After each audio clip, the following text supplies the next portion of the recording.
Good morning, everyone, and welcome to this morning's Tampa Bay Water meeting for Monday, April 21st, 2025.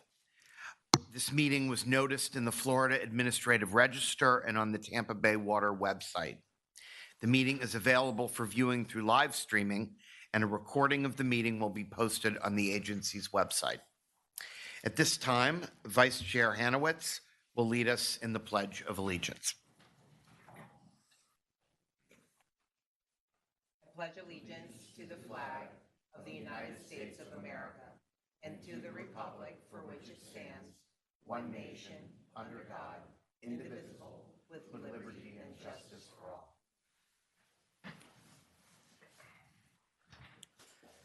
Okay, we have a full agenda this morning, and at this time, I would like to ask the clerk to please call the roll. Commissioner Cohen, Here. Councilmember Hanowitz, Here. Commissioner Eggers, Here. Mayor Davis, Commissioner Mariano, Councilman Miranda, Here. Commissioner Oakley, Here. Commissioner Peters, Commissioner Wustel. Here. Mr. Chair, we have a quorum. Okay, thank you very much. This morning, before we open our regular board meeting, we are going to have a budget workshop for the proposed fiscal year 2026 budget. And at this time, I'm going to call on our general manager for the budget presentation. Good morning, Mr. Cardin. Good morning, Mr. Chair and members of the board. I am very pleased to present the proposed Tampa Bay Water annual budget for the fiscal year 2026. It is in accordance with the amended and restated interlocal agreement. And in addition, the proposed operating budget was prepared while we were taking in consideration the increase in the agency's annual debt service and the need to reduce cost elsewhere, and also the use of reserve funding to keep the uniform rate affordable. This time I would ask your Chief Financial Officer, Christina Sackett, to run through the highlights of the budget. Good morning, Chairman and members of the board. This workshop will provide the board with an overview of the proposed fiscal year 26 operating budget and the capital improvement program. This presentation will include key factors and components of the proposed fiscal year 26 budget, details and activities and costs in each division, and the estimated expenditures for the fiscal year 26 capital improvement program. As part of the annual budget process, the proposed budget was sent to each member government staff, followed by meetings to present an overview of the fiscal year 26 budget and the capital improvement program expenditures and answer any questions. Tampa Bay Water was formed by the 6 member governments to work together to solve the region's water supply problems, develop new supplies, and reduce groundwater pumping, and eliminate rate differentials. The member governments established a uniform rate to eliminate the rate differentials, thus more effectively enabling the agency to accomplish the goals and purpose. The uniform rate consists of 2 components, fixed and variable costs. The fixed costs are billed to each member based upon their percentage of demand from the previous fiscal year times the budgeted fixed amount of the net revenue required from water sales. 1/12 of this amount is billed monthly to each member. Variable costs, which are the costs that fluctuate with the amount of water produced, such as chemicals and power, are billed differently. The variable costs are billed to each member based upon their water consumption from the prior month. This consumption is multiplied by the variable rate amount, which is a portion of the uniform rate. This variable rate is based upon the variable costs divided by the budgeted demand. At the end of each fiscal year, staff does an annual true-up of the fixed cost billed to each member. As required by the master water supply contract, each member's contributions are adjusted to their actual pro rata portion of the current agency's year's production, which results in a potential amount due to each member government with no net revenue impact to the agency. Some of the key factors impacting the development of the proposed fiscal year 26 budget include the forecasted water demand, alignment with the agency's strategic plan, inflation impact on costs, rate stabilization funds, upcoming large capital projects, future funding needs, and balancing these factors with minimizing the impact on the fiscal year net revenue required from water sales and impacts on future budgets. The proposed uniform rate for fiscal year 26 is slightly below $2.64 per thousand gallons, which is an increase of about 2 cents or less than 1% from the current fiscal year. The variable rate, which is a part of the uniform rate, will be around 61 cents per thousand gallons. Part of our plan over the past few years was to build up the reserve accounts, so when the agency issued new debt, we would have funds available to minimize the impact of the increase in annual debt service. The fiscal year 26 proposed budget includes using $4 million from the rate stabilization account and about $500,000 from the operating reserve. Using these reserves brought the increase in the uniform rate from 8 cents down to 2 cents. The proposed budget does not include funding any pay-as-you-go funds. Annually, the budgeted demand is projected using various demand forecasting tools and information received from the member governments. We are projecting a demand of 209.7 million gallons per day, which is the same projected demand as the current fiscal year. Effectively managing groundwater resources, maximizing the use of available surface water, and efficiently running the regional system guides the source selection yearly to meet the projected demand. The source selection for fiscal year 26 is about the same as the current fiscal year source selection, with a minor increase in operating the surface water treatment plant for an annual average around 79 million gallons per day, running the desalination facility at the same budgeted production of an annual average of 12 million gallons per day, and a minor decrease in using the well fields to produce close to 119 million gallons per day of groundwater, 85 from the consolidated well fields and 34 from other well fields. Again, the agency's total costs are divided into two components, variable and fixed costs. The agency's variable costs equal about 21% of the total budget and fluctuate with the amount of water produced and the supply source. The fixed costs account for the remaining 79% and are broken down into 4 subcomponents: contracted operation and maintenance agreements, debt service for bonds, debt service for member acquisition credits, and the fixed cost to operate the agency. As you can see, debt service makes up almost 43% of the fiscal year 26 total costs. This percent increased by 4% over the current fiscal year, and with the potential large upcoming capital projects, the percentage of debt service will likely continue to grow. The total costs for fiscal year 2026 are $219.4 million, which is about a $6.8 million increase over the current fiscal year. This chart shows the breakdown of the cost by category for fiscal year 26 and compares them to the approved amounts for fiscal year 25. Bond debt service had the largest cost increase with an increase of $10.6 million, followed by variable costs with an increase of $1.5 million. Overall, the remaining fixed costs had a net decrease of $5.3 million. The next couple slides will provide more detail regarding the variances. As I said, the annual debt service for bonds had the largest increase in fiscal year 26.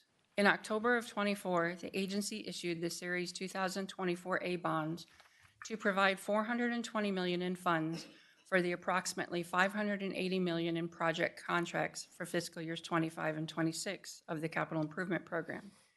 80% of those contracts were for the surface water treatment plant expansion and the South Hillsborough pipeline. This new money issued resulted in the fiscal year 26 annual debt service increasing by about $20.3 million. However, at the same time that we issued this new debt, we also refunded some existing debt with the Series 2024 Bs and Cs. With these refundings, we restructured some of the agency's existing debt service and reduced the impact on the fiscal year 26 annual debt service amount by $9.7 million, resulting in a net debt service increase of $10.6 million in fiscal year 26 and saving about 13 cents on the fiscal year 26 uniform rate. This restructuring also eliminated the spike in annual debt service we were facing over the next few years, followed by a dramatic drop in 2032, and established a more level annual debt service amount over the next several years, removing the volatility on future uniform projections and providing the agency more financial stability. The following categories increased over the current fiscal year budget. Variable cost increased by the $1.5 million due to increase in cost of power and chemicals. No new positions are being requested in the fiscal year 26 proposed budget. However, between these four items, personnel services is up by $1.1 million, and rent, leases, and insurance increased by $1,500. As Chuck said, staff focused on finding savings in the fiscal year 26 budget, and the following categories had decreases. Professional services decreased by $3.3 million due to planned completion of some studies and services in fiscal year 25 and other savings identified by staff. Repairs and other services decreased by $1.9 million due to additional tasks that were budgeted in 25 that will be completed. The fiscal year 25 budget included procurement of some special lab equipment, a reservoir siren, and other large assets. And these assets do not need to be purchased again in fiscal year 26, so capital expenditures decreased by $900,000. Materials and supplies decreased by $150,000 due to cuts in operating supplies and training. And legal services decreased by $125,000, and the contracted operation and maintenance agreements decreased by $34,000. The total projected adjustments of $13 million and the $4.5 million use of reserve funds are netted against the total cost of the $219.4 million. This gets the net revenue required from water sales of $202 million. Water sales are the total cost to the member governments before any acquisition or water quality credits are applied. After adding surcharges and applying both the water quality and the member acquisition credits, the total estimated net costs are $193.1 million. The pie chart shows the estimated breakdown by member government, and it is based upon the fiscal year 25 budgeted demands for the fixed component and the fiscal year 26 projected demands for the variable component. The fiscal year 26 fixed costs will be billed to each member government based upon their percentage of the actual demand in fiscal year 25, and then trued up at the end of fiscal year 26. So if a member government's percentage of the overall demand increases or decreases, their portion of the fixed costs will be trued up to their percentage at the end of the fiscal year, and they will either receive a refund or have a balance due. The next few slides provide summaries of the agency's divisional organization along with each division's purpose, department, staffing, budget, and initiatives for the fiscal year 26. The organizational design consists of 6 divisions: business strategies, finance and administration, information technology, planning and projects, science, and water production, which report directly to the general manager. This pie chart shows the percentage of the total budget for each division. As you can see, the budgets for the water production and the finance and administration division account for 84% of the budget.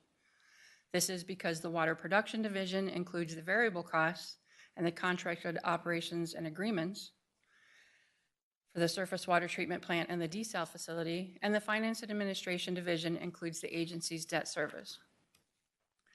The general manager and the general counsel are appointed by and serve the agency's board of directors.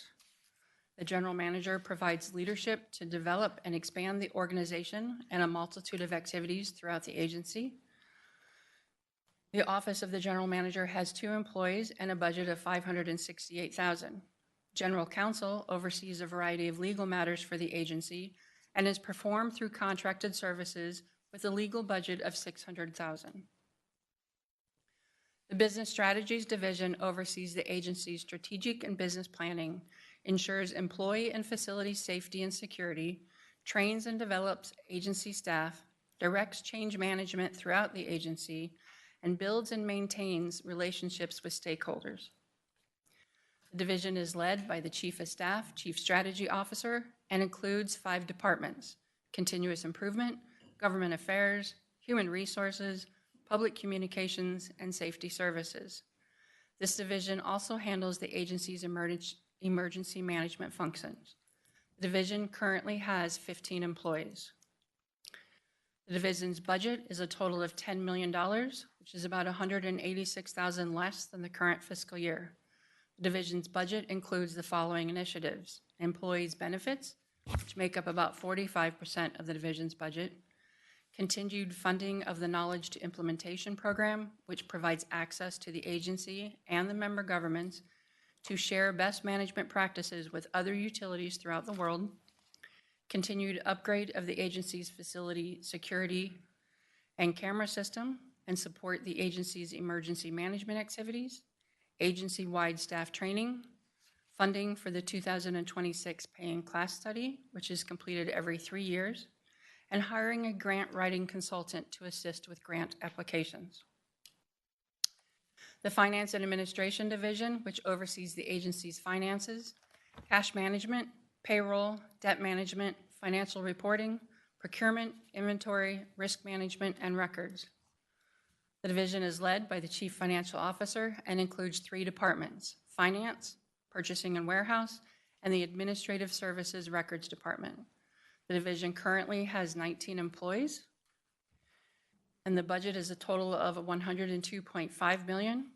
This is about a $10.6 million increase over the current fiscal year due to the increase in the agency's annual debt service. Debt service makes up about 92% of the division's budget.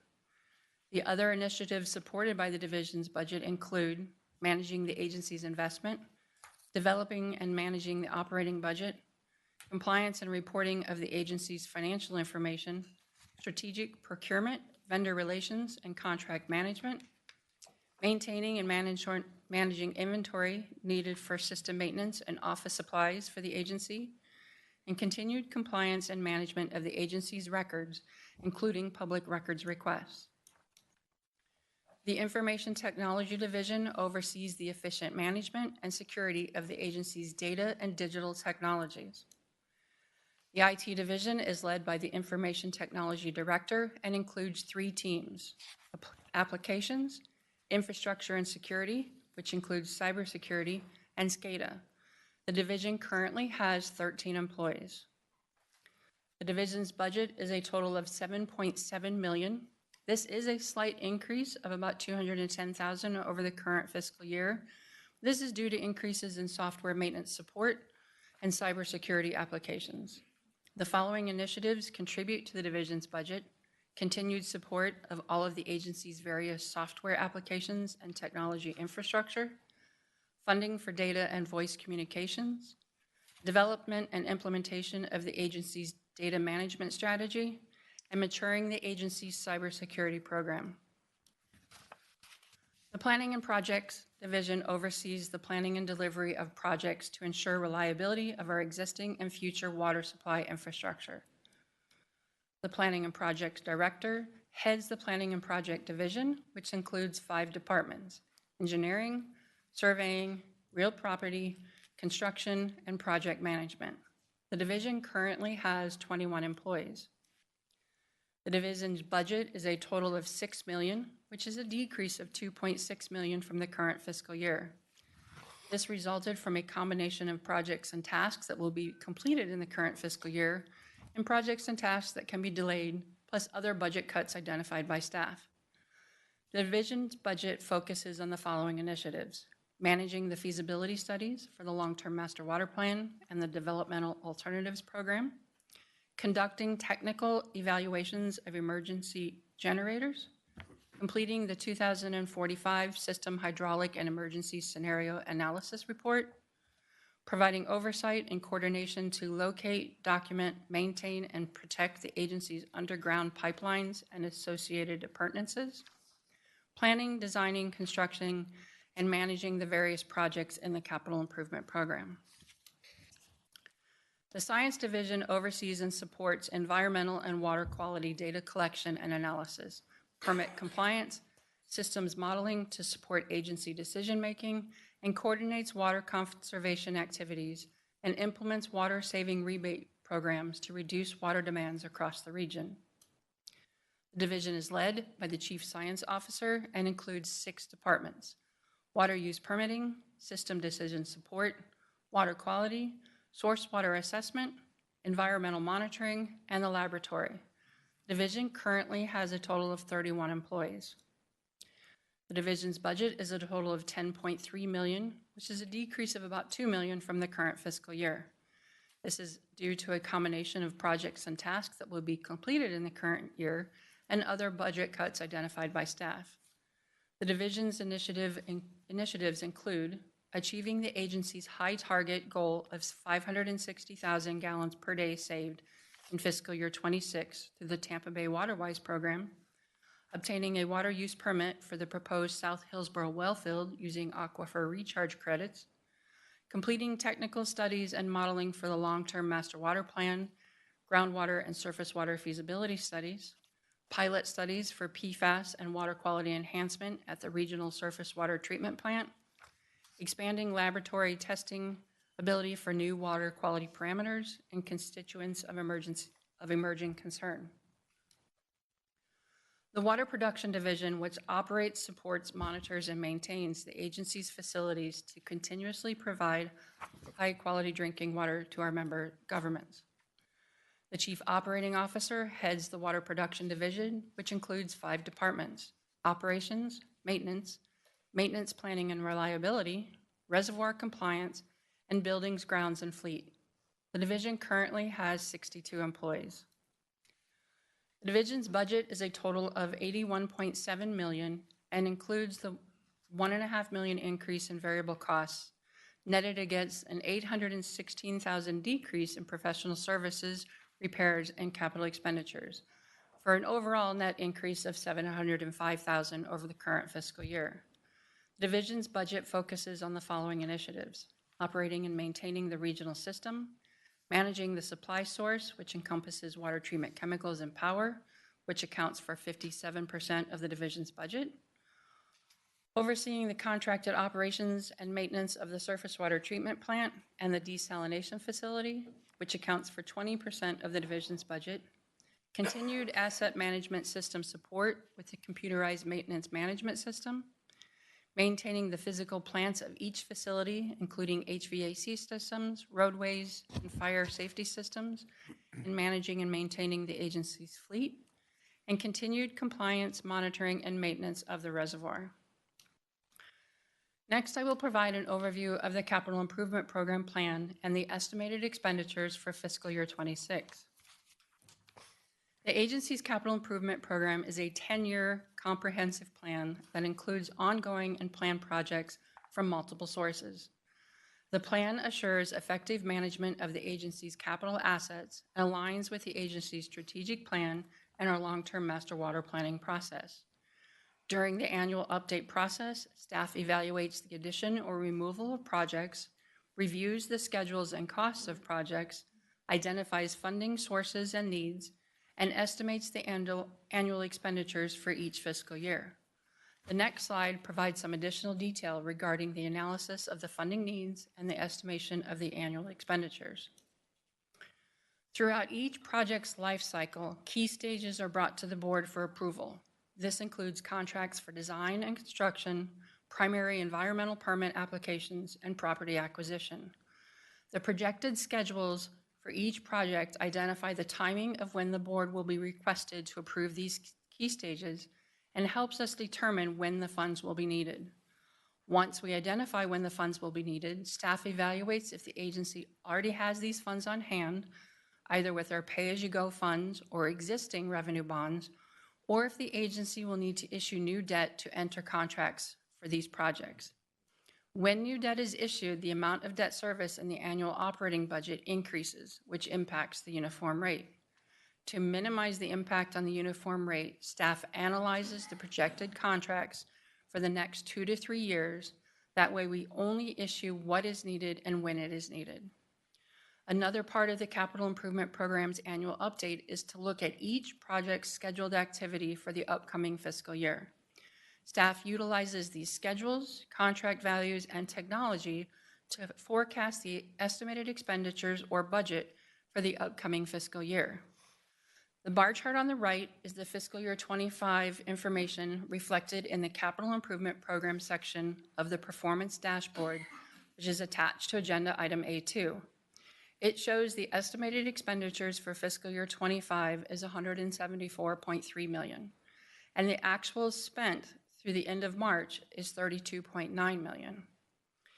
If we add the amount of currently encumbered funds, which is $323.5 million, it brings the committed expenditures to over $350 million.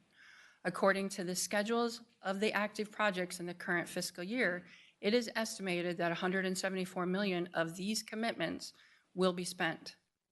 This encumbered amount will increase by another $129.2 million with the approval of Agenda Item C1 today, if the board approves the item. For fiscal year 26, the capital improvement program estimated expenditures is $254.5 million. This chart shows the planned funding sources for these expenditures and illustrates that about 70% of the funding is coming from existing revenue bonds, either from the Series 2022 or the 2024 bonds. About $33.4 million will be funded from Hillsborough County, and we anticipate receiving reimbursements totaling $18.5 million from grants and district co-funding during the fiscal year. The capital improvement program consists of a total of 39 active projects for fiscal year 26, with activity ranging from planning through closeout. But there are 3 projects that account for most of the expenditures in the fiscal year. That is the 2 segments of the South Hillsborough pipeline, which makes up about 50% of the estimated expenditures, and the surface water treatment plant expansion, which accounts for another 29%. These 3 projects are critical for providing water for the region. Here is a breakdown of the planned expenditures by project for fiscal year 26. $74.4 million will be spent on the surface water treatment plant expansion, and another $127 million will be spent on the South Hillsborough pipeline, for an estimated total of $201.4 million, or the 79% of the overall 26 estimated amounts.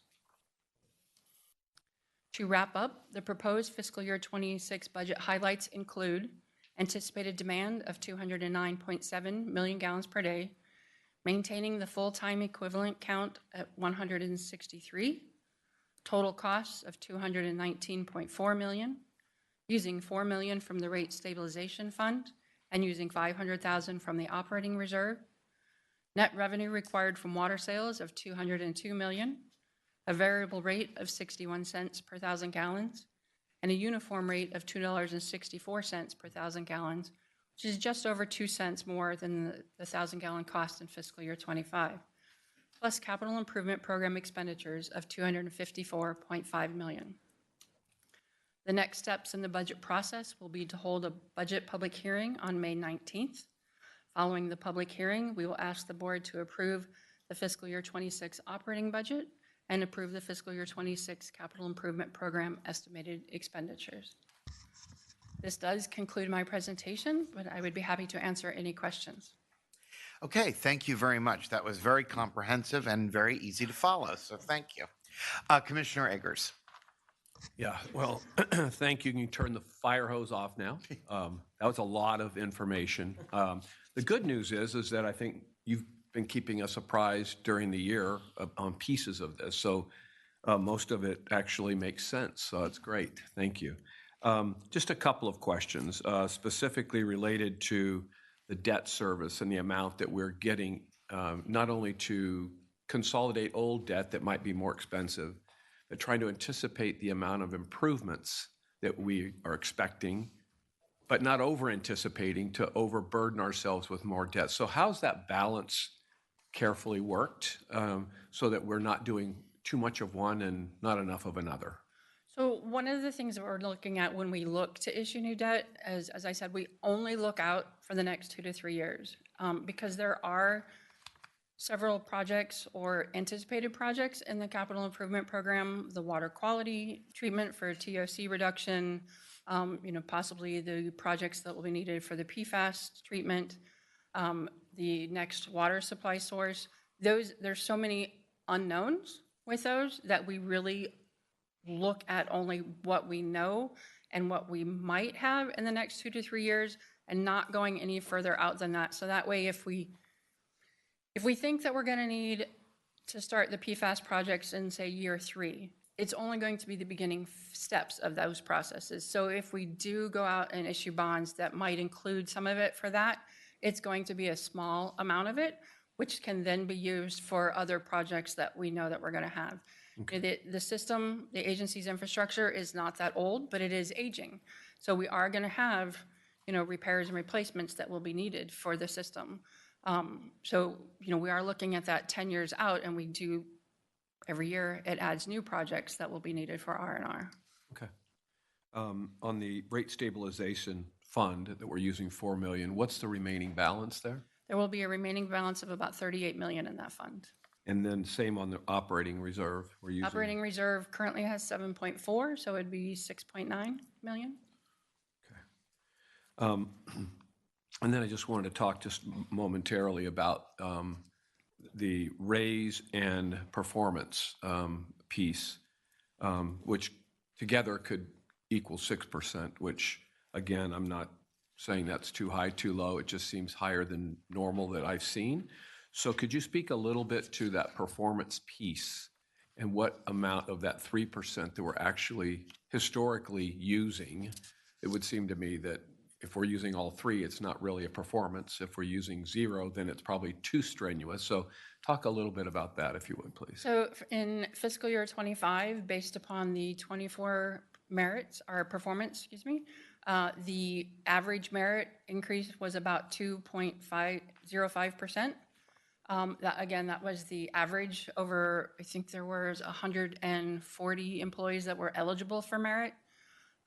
Obviously, we had some vacant positions, but employees also have to be off probation to be eligible for merit.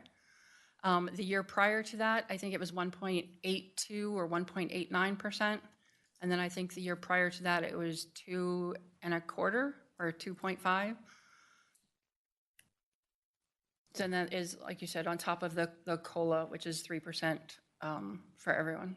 And that merit, the same standards are applied to all levels of from Correct. the top level of administration to?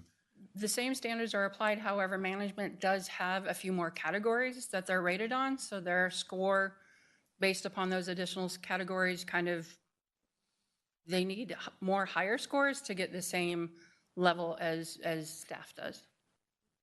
Okay. From an HR perspective, and and from your perspective, that merit piece is, you're comfortable with that. The general number, it's 2.5% for 2 out of the 3 years. Seems like we're just basically using almost the entire 3%. So just, but you're comfortable with the system that we have in place. HR is comfortable with that system. Yeah, I know that staff really does look at it and appreciates it when they have been working hard, which most of them have. But they do look at the merit as incentive for them to work even harder throughout the year. But yeah, I am comfortable with that. We did reach out to our member governments to see what they had all done last year in fiscal year 25 as well. Some of them only had COLAs up to 4.25. Some of them had a COLA of 3.5 with merit up to 3.5. Some of them had a COLA and then a lump sum amount that was added to everyone's pay. So I think our range that we have of the 3% cost of living adjustment and the up to 3% merit, I think falls right within the range of where our member governments are. Okay. And to that point, on my third of 4 questions is on our personnel as it relates and compares to other member governments. And I don't mean our members necessarily, but even the industry at large, the number of folks that we have in line, a little too top heavy. I don't mean top heavy as in upper management versus lower, but just number of people. We seem to be in line. We're above or below. We're in line, but we're very lean. Okay. I wouldn't say that we're below, but we do have staff that works very hard, which I'm sure each member government does. But I think, each person and each FTE that we have does play a critical part in operating the agency. And they know that and they appreciate that and understand that. But I think that we're in line, but we are lean and we run lean. Okay. And then my last question, Mr. Chair, is regarding cybersecurity. A lot of money there. We don't seem to hear about problems, which I guess means we're spending seemingly the right amount of money. But how are we, again, without getting into specifics, how are we doing in that area of day-to-day operation and the threats that are out there? How are we feeling in general about that and the funding that we're asking for this coming year? I don't see my, oh, there he is. I'm going to let the IT director come up and answer that question. Okay, that'd be great.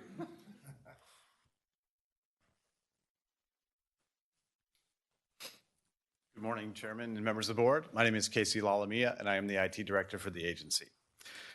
So regarding cybersecurity, we continue to evaluate and test ourselves and identify our risks, and then mitigate those risks through different products, processes, or procedures that we use internally. So the spend this year was to increase our visibility across our entire system and our capabilities of monitoring our OT system, which is our operational technology, which is our SCADA system and the systems that we use to deliver water. So we're comfortable then with well, in the industry that you're in, you're Yes. never comfortable. Correct. But just in general, we're at a good place from an investment standpoint? Yes, we have a solid foundation, and we're building upon that foundation with continuous improvement, and that we do that by evaluating our risks and then identifying the most important risks that we need to mitigate. Okay. We're also plugged into the industry. We pay a lot of attention to the federal government and the guidance that we get, and also from the state level as well. We've seen an increase in legislation that integrates us at the state level to make sure we're aware of things going on at the state level, and we've got good communication with digital services that are provided by the state. And so just from the bad guys that are out there, do we feel an increase or decrease in activity for us? My perception is it's increasing, and it's continuing to increase. A lot of this comes from nation-state actors, which are more sophisticated, that see water and critical infrastructure as a good target. So that is something we pay a lot of attention to. And some of the investments we made help increase our visibility, as I said earlier, across all of our systems. And they're integrated with current threats so that our systems are looking for and detecting potential adversaries within our systems. Okay. Thank you. You're welcome. That's all I have for now. Commissioner Wustel, and then I'll. Yes, Commissioner. My question is going to be more for you. I'm thankful that Commissioner Eggers is here, so I don't have to be the one talking so much, unlike my other boards. But I just think that, I don't know what staff is doing, but it's probably time that we embrace AI. It seemed like a fairy tale before, but it's going to become a reality soon, especially analyzing cybersecurity and overall how our IT information systems work and performance. So I would just encourage that we look at whatever we need to do to start predicting budgeting for AI data pools is probably a realistic thing that we should consider. So thank you. Excellent. Councilwoman Hanowitz. Thank you, Chair. Christina, first of all, thank you so much for the one-on-ones and keeping us updated as to what's going on. I just wanted to focus a little bit. Well, first of all, I think it's great that we're able to keep the uniform rate increase to where we have, which is less than 1%. I mean, my understanding is obviously there is a lot of pressure because of all the bonds we issued. And as you've delineated, that pressure is going to continue probably through 2032. Is that correct? As it looks now, yeah, it's out through about 2032 that pressure will continue. Okay. And so our debt service was before 38%, right, of the budget, and now we're at 43%. Is that what we're going to be seeing through 2032 in terms of We won't see that increase each year for the next few years. It'll probably still be around 43% next year. But if we have to go and issue bonds in 26 for some of the projects that might be coming into play at that time, that's when we'll see another increase. We're looking at issuing bonds because we're only looking out every 2 to 3 years, depending upon what happens with the PFAS projects, the TOC treatment projects, and then the next water supply source. We're looking at the debt being issued probably every 2 to 3 years, and that's when we'll see the increase again in the debt service percentage of the budget. Okay. And given that obviously the costs that we're talking about, I mean, this is basically driven by the debt that we've taken on. I mean, at the end of the day, it's a ton of debt. That's what's driving up the costs here. My question is, I guess, in terms of where we are as a percentage of total debt, 43%, and other agencies, and when they take on debt, I'm trying to gauge how much should that percentage, where should that percentage be? And I know this may be a very difficult question, but when I see 43%, it is a large number. And knowing that we may have projects coming up, and this is driving our costs at the end of the day, where is a comfortable balance based on the projects that we have? So where we're at right now, you know, the agency is rated AA+, which is almost the top level that the agency can be rated. Part of the reason that we don't have the AAA rated agency is due to the amount of debt that we have. Right. However, the agency was set up to take on the debt for the member governments because we were set up to create that infrastructure and have it all work together. The percentage of debt that we have right now in our annual operating budget is not the highest that the agency's ever had. When we started back in 98 and 99 and issued that debt to start Configuration 1 and Configuration 2, we had a higher percentage of debt at that time because our operating costs for the rest of it was so much lower. Where we're at now, you know, the rating agencies know that we have the debt, but they know that we're set up that way. They know that between what we bring in each year, which has to at least be a 100% to cover, you know, our expenses, which it is, and the reserves that we have, especially in our utility reserve, we have enough to cover the debt that we have. So yes, it's high. It's not the highest it's been. I think we're at a good spot. And the rating agencies also think that we're at a good spot because otherwise we wouldn't have the AA+ rating from them. Well, it's good to know that we were keeping our AA+ rating with all the increased debt. And I assume, obviously, the balances that we have, our fiscal policies in place kind of help us stay there at that AA+. In terms of AAA, what is the difference between AA+ and AAA, just for those that are watching, in terms of this agency being rated a little higher? What is the difference as into what we would need to do to get there, or what does the difference mean to the agency if we were AAA versus? What the latter?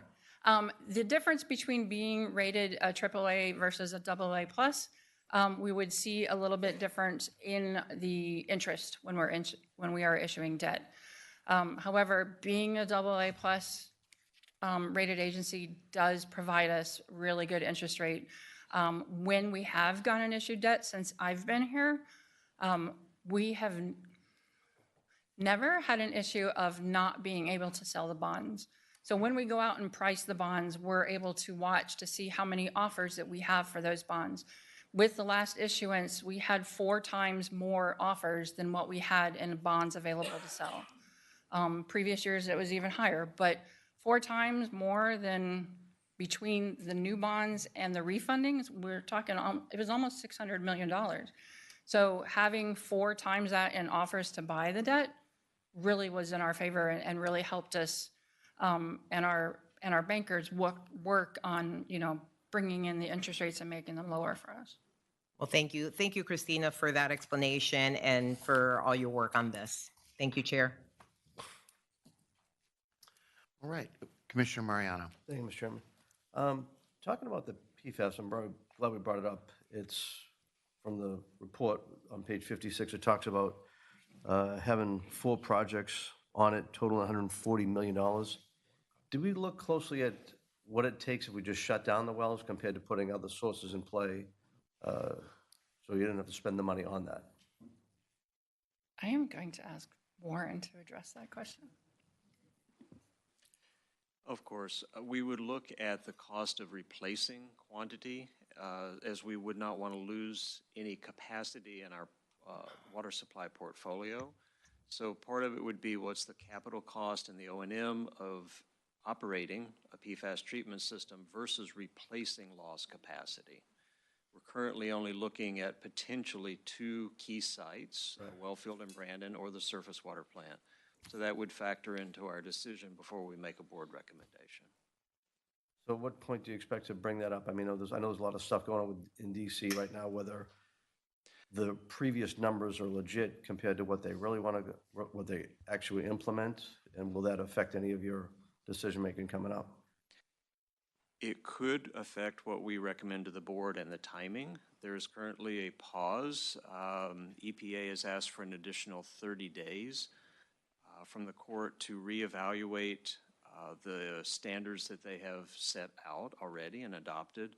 So by early May, we should know what the final number will be. Will it be the same as what they have adopted into rule, or will they change or open rulemaking to make significant changes? The timing of that will likely affect our discussion with the members and any recommendations to the board. Okay, so we're pausing that until we actually study and figure out what's going on. Correct. We need to know what the final numbers will be. All right, and on some of these reports, the numbers were pretty significant as far as projects we're doing on stuff that's already existing to go. A lot of ion exchange, ozone changes, new technology. Can you talk to that as far as what the benefit is of that and what we're using before that we think we need to improve on? Any treatment that we recommend for PFAS removal would be known technology. I'm not talking about PFAS, I'm just talking regular projects that are in the work plan. For water quality treatment or? You got ion exchange, ozone implementation. In the CIP, I believe those are the PFAS projects, correct, Christina?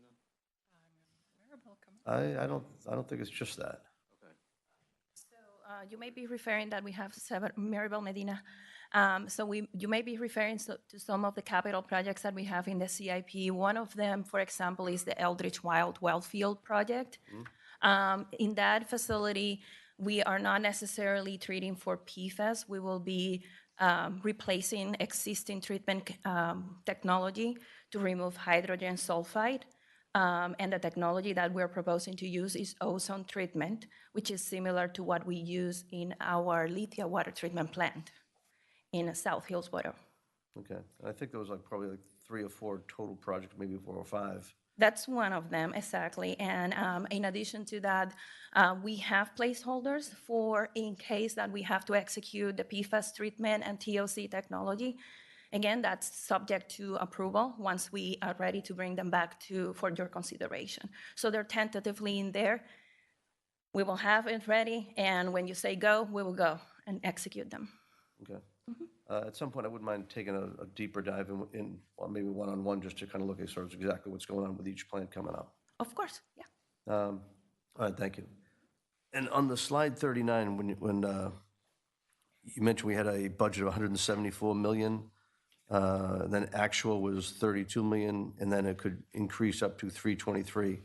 Is that because of a lag in projects getting done and then kind of like taking into next year's project as well for the upcoming?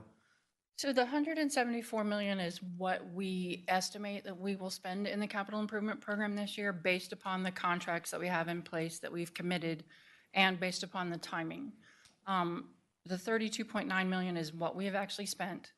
The $323 is what the board has committed to. So out of that remaining $323 million, we are estimating that another $140 million will be spent this year. And that's, some of it is a lag in the billing from the contractors.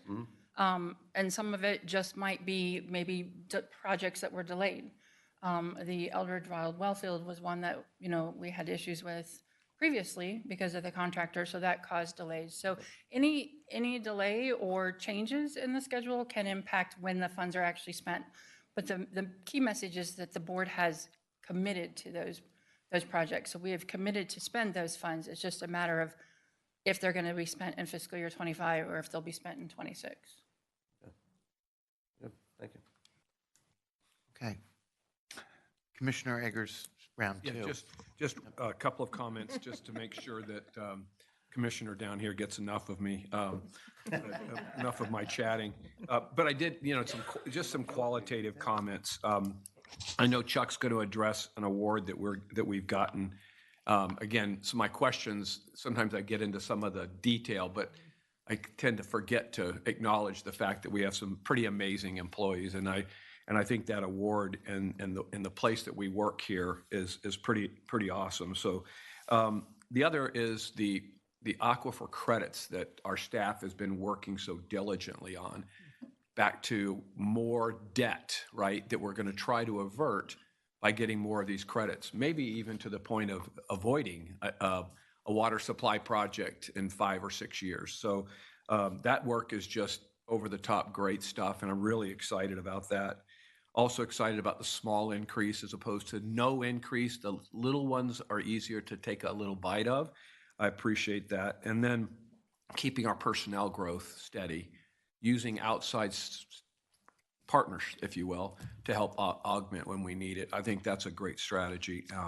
And then finally, just all the work that we're doing on the environmental front. It sounds really nice, but when you get into the details about what we're actually doing, it's pretty powerful. And I really commend our staff for that work as well. So I just wanted to make those overriding positive comments in spite of my questions. Thank you. Councilman Miranda. Well, thank you, Mr. Chairman. I was sitting here listening to all the good talk. I mean, there's no sense in being afraid, and I'll tell you why. You have Hillsborough County, Pine Islands, Pasco, Newport, Richey, St. Pete, and Tampa. And if all those entities in government were not having an increase, then I say, you know what, start feeling sorry for yourself. But the reverse is there. There's been an enormous increase since this started back in 1998 in population, and therefore, what's the first thing you need?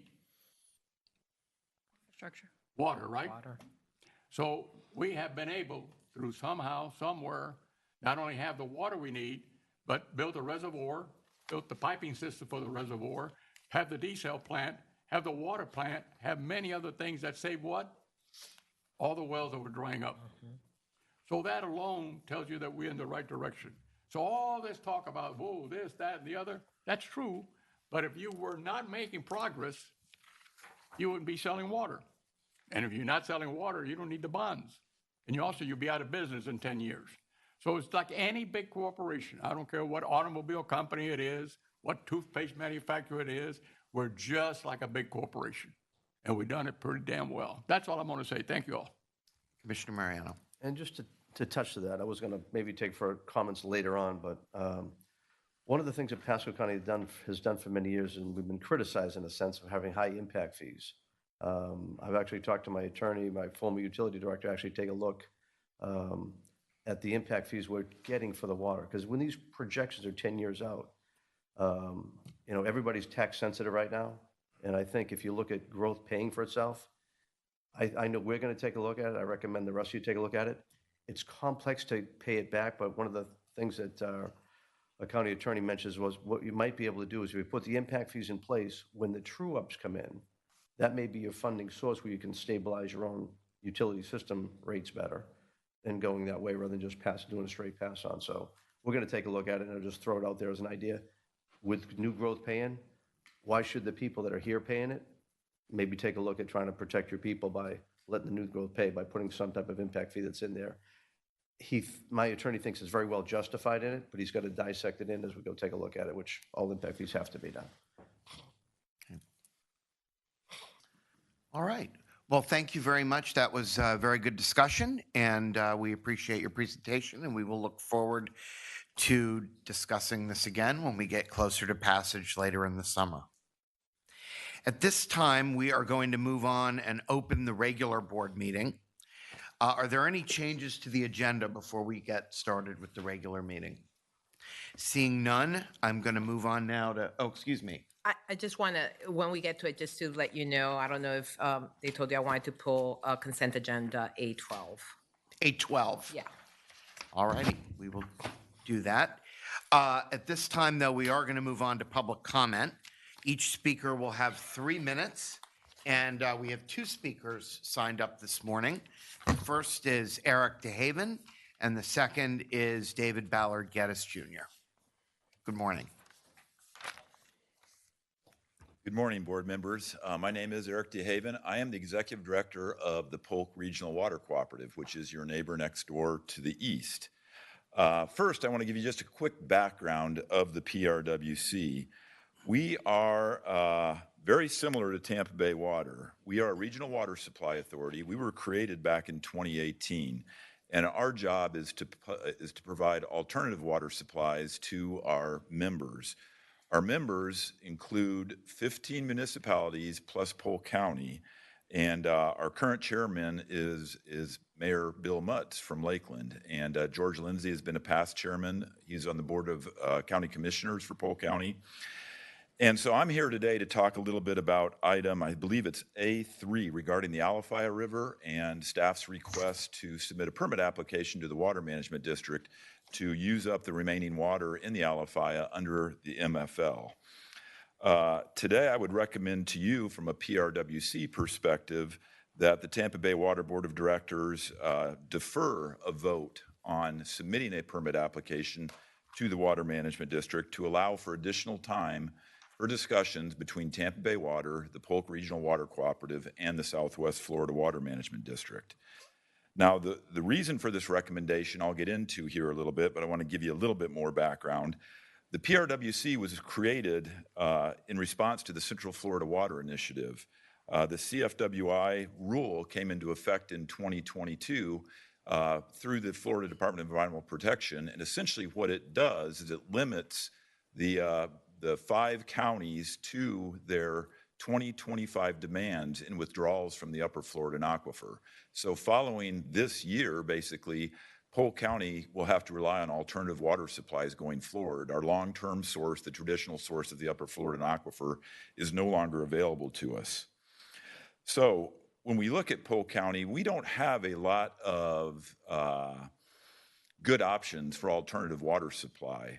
We are not at the downstream portions of large rivers like the city of Tampa is, or like you all use the Alafia River for. Instead, we're at the headwaters of all these rivers, so we have less water available to us from surface water as, say, the member governments here. We also do not have access to the Gulf or to Tampa Bay for desalination purposes. So we have been forced with all our alternative water supply projects to go to the lower Florida aquifer. So we are constructing wells that are 1,500 to 2,000 feet deep to tap that source going forward for our future water supply. Right now, we're working on 2 lower Florida aquifer projects. The Southeast project, which is a well field in the lower Florida aquifer located to the east of Lake Wales, and a second project called the West Polk that's located in Lakeland. So we'll be using that for our long-term water supply. We also have looked at 3 surface water sources, the Peace Creek, the Peace River, and the Alafia River, which is what's before you today. So obviously you can tell we have a competition setting up for water on the Alafia River, and that's why I'm before you today. So Tampa Bay's permit application for the remaining 9% of flow off the Alafia River will essentially remove the Alafia River as an option for the Polk Regional Water Cooperative to meet our future needs. So if Tampa Bay Water approves the staff recommendation today, the PRWC will likely also submit a permit application to the Water Management District to try and utilize that water for our future needs. So that is why I recommend to you today to defer the vote. Obviously, we would like this deferred so we have additional time to discuss. Thank you very much. Thank you. And our next speaker is David Ballard Geddes Jr. And of course, we will be talking about item C3 later in the meeting. Hi, good morning. Thank you. David Ballard Geddes Jr. I live on Georgia Avenue in Palm Harbor.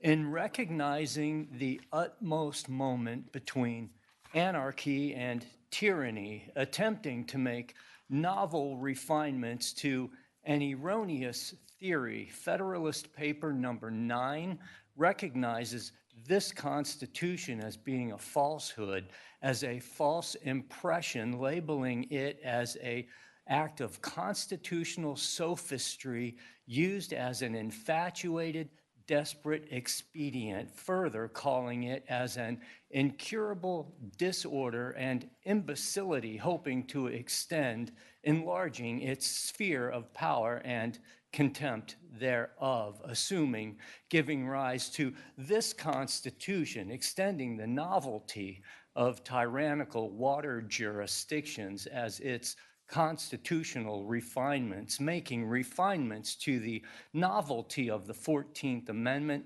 constituted on the erroneous theory of false impressions and the sophistry of our current Constitution, which is declared as arbitrary and candid in the Declaration of Independence, and using this infatuated, imbecilic, arbitrary, candid Constitution as sophistry, as its expedient, this government is erroneous in thinking that they are going to assume to extend their sphere of influence and contempt any further than they have already come, in accordance with the book of Job, chapter 38, verse 11, you shall go no farther.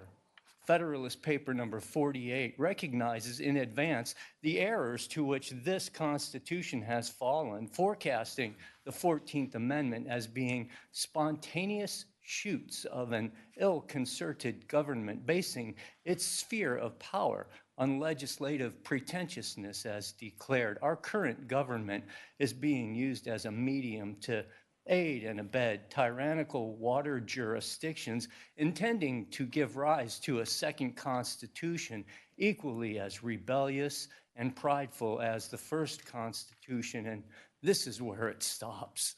Thank you. Thank you very much.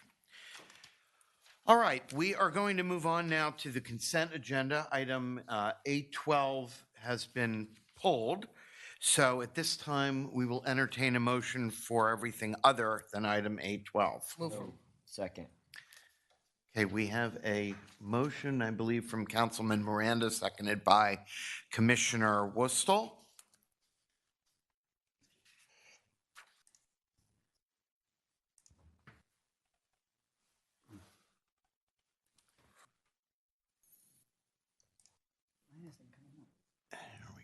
There we go. Please record your vote. All right, we will take number 812 when we get to our action items. At this time, I would like to turn it over to Mr. Carden to give the general manager, and then we'll get to the general counsel report as well. Oh, thank you. We'll start with the good news. The regional system is performing very well. And I'd like to say, starting with this graph, if we could bring that up on the screen. The purple you see there is our targets, and it goes back a few years. But if we could focus on the March 25 to the May 25 period at the far right, you can see the different colors, and the different colors represent our sources.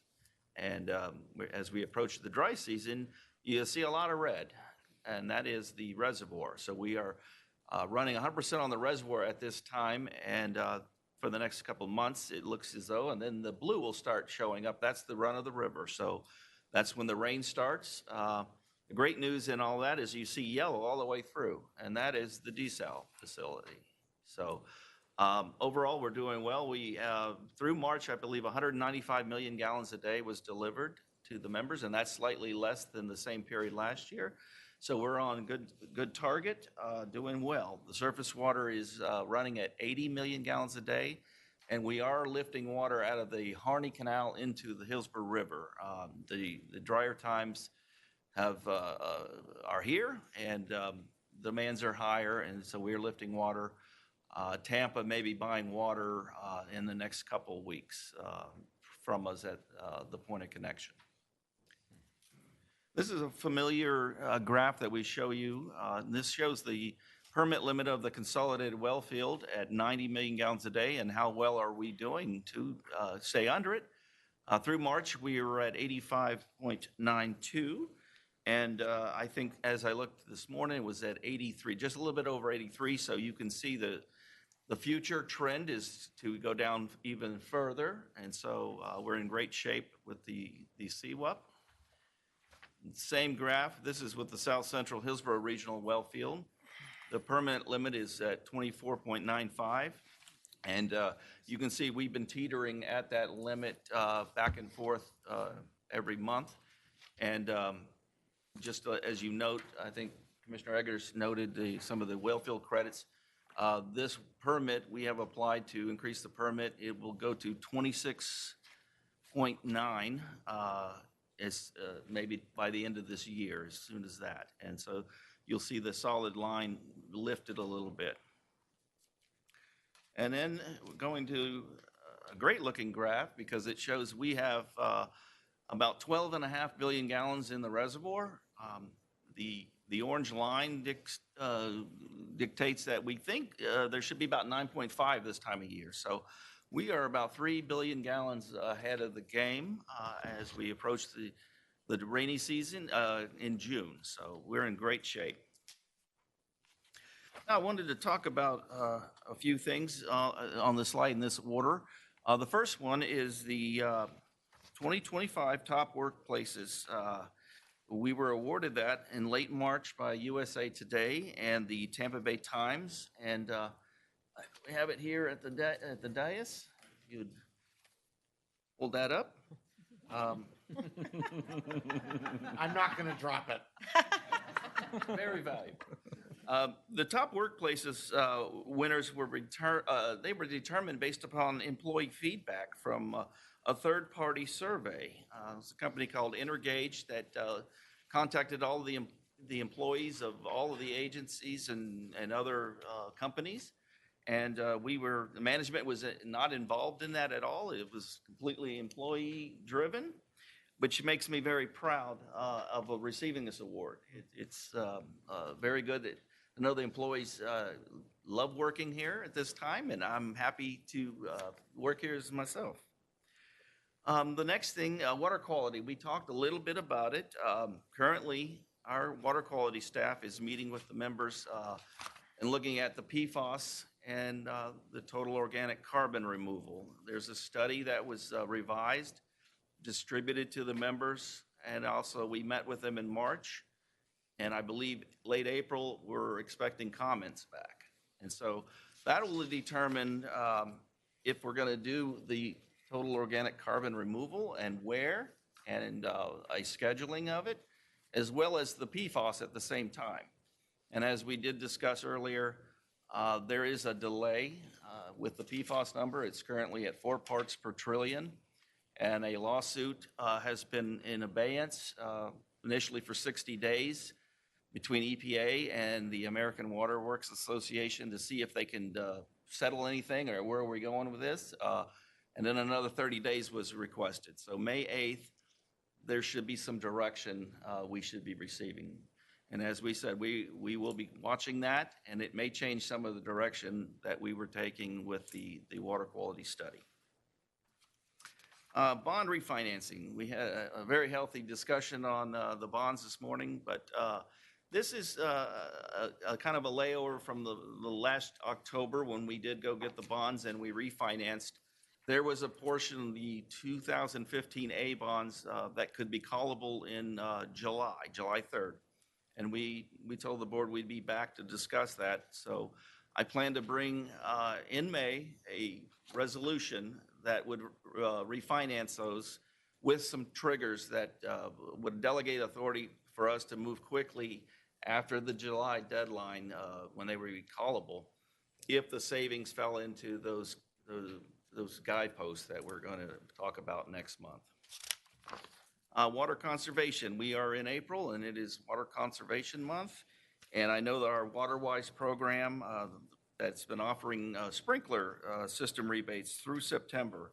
So that was an added rebate that will go through the end of this fiscal year to have rebates if you have someone come and look at your sprinkler system and get it tuned up. Some of our outreach slides. This is the Florida Water Environment Association. They had a panel discussion on emergency preparedness and the hurricanes, and kind of a continuation of lessons learned and trying to learn from each other. You can see Paul Stanek, he's our COO, in the middle of that picture, along with Lisa Ray, who is the Hillsborough County Water Director. We also participated in the Kids Zone at the Chasco Fiesta in Newport Richey. And we joined the Pasco County Schools to celebrate the 50th anniversary of their educational center in Port Richey at the the Energy and Marine Center. And then you can see there on the left, Commissioner Mariano stopped by to see us. Great project. And Lastly, we joined the county extension staff and presented Hillsborough County's 2024 Tampa Bay Community WaterWise Award.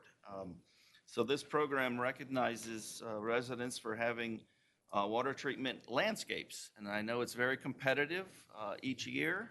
And those are your winners from Hillsborough County in '24. That is my report. The only thing I will remind the city of Newport Richey will be doing their presentation at next month's board meeting. Yes, Councilwoman Hanowitz. Thank you. Chuck, thank you for that report. I just want to commend you for guiding our agency to a 2025 top workplace.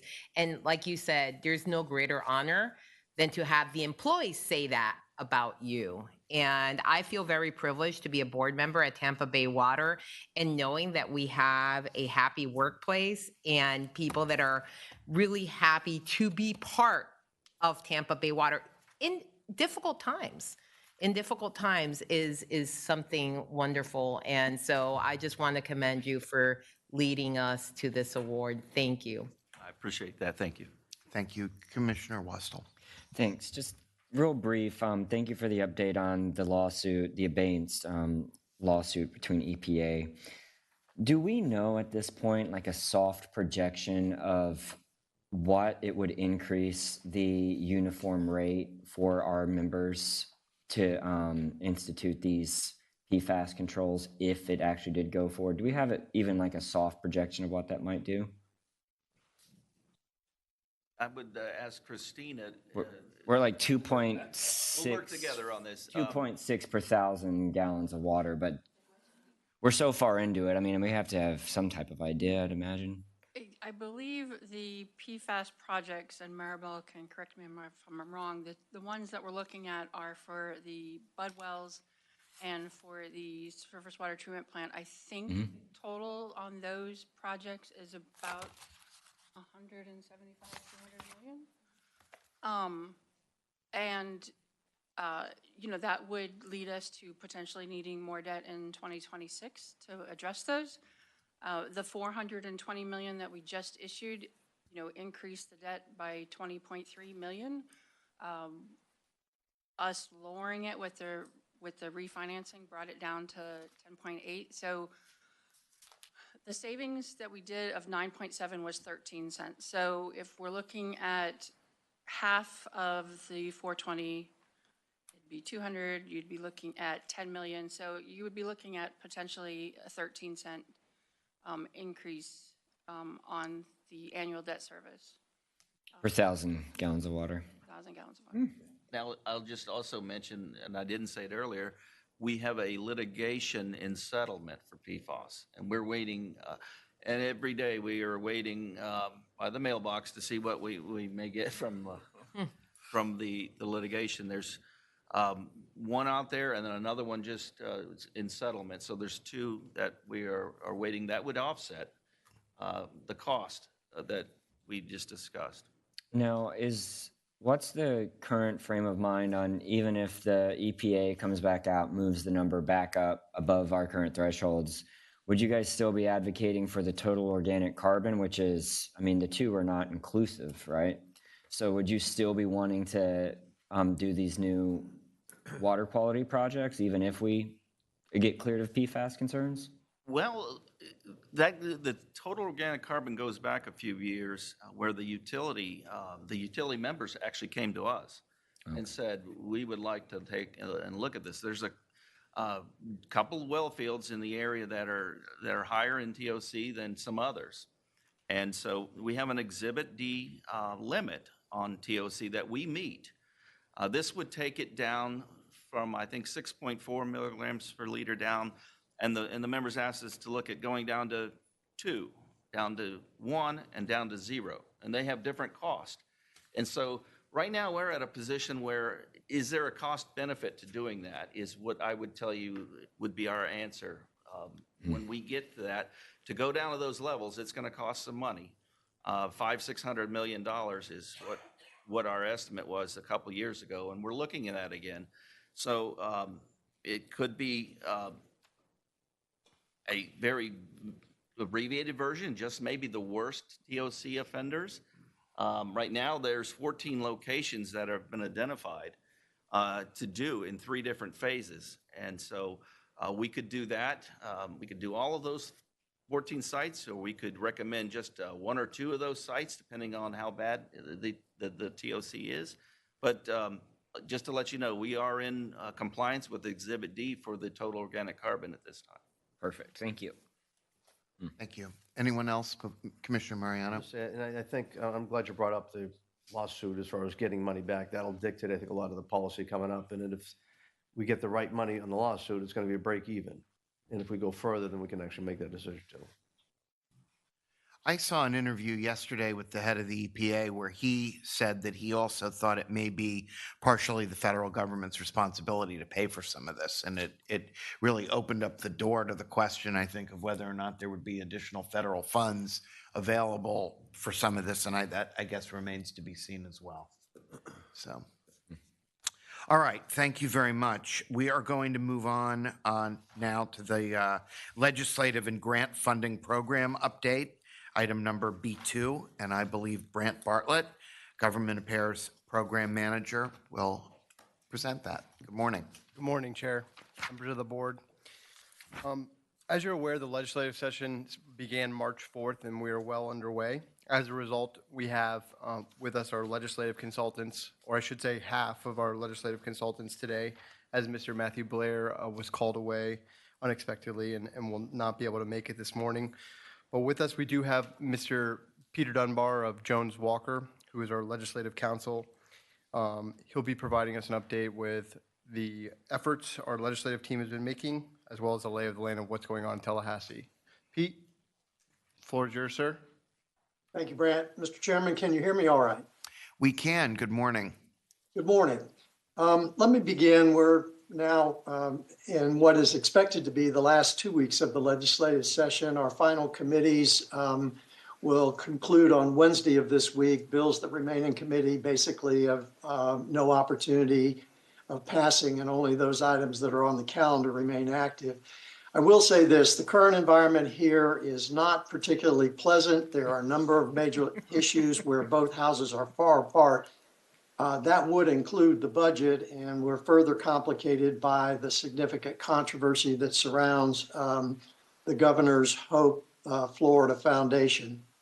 With that being said, the issues that potentially affect Tampa Bay water and are now in, I think, much clearer focus. My memo to you on Thursday of last week will highlight those that remain viable and those that probably now time has passed them by. Let me, if I could, briefly highlight 4 of those items quickly.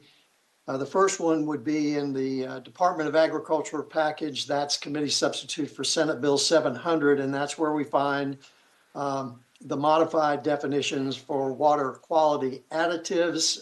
Obviously, fluoride being one of the implied issues here, although not specifically mentioned. I will say that it does not affect fluorides that would be naturally occurring, but for those of our members that may have that at issue, it appears that bill is likely to pass. The next item is a committee substitute for Senate Bill 1386. This basically provides additional protection for utility workers, and in the definition are those workers of ours that are operating or controlling public water distribution and public water supplies. Third item is the pretty significant Senate committee initiative dealing with water management districts. That's committee substitute for 7002. Its primary focus is really on the South Florida Water Management District, but there are a couple of issues here that can potentially touch issues we may be involved with Southwest Florida. One, it limits the use of state funds for a local match unless those funds have been specifically identified and appropriated in the legislative process.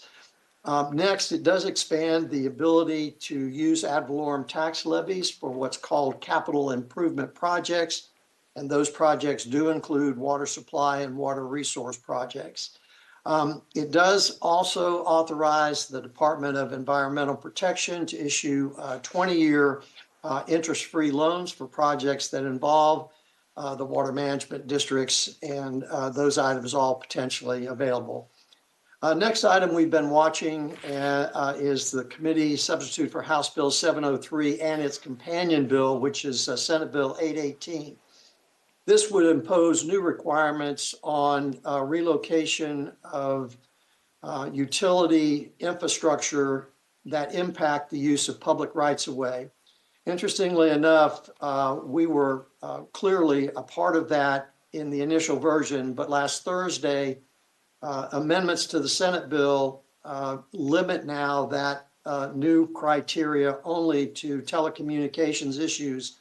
And so our infrastructure would not be affected if the Senate version of the bill passed.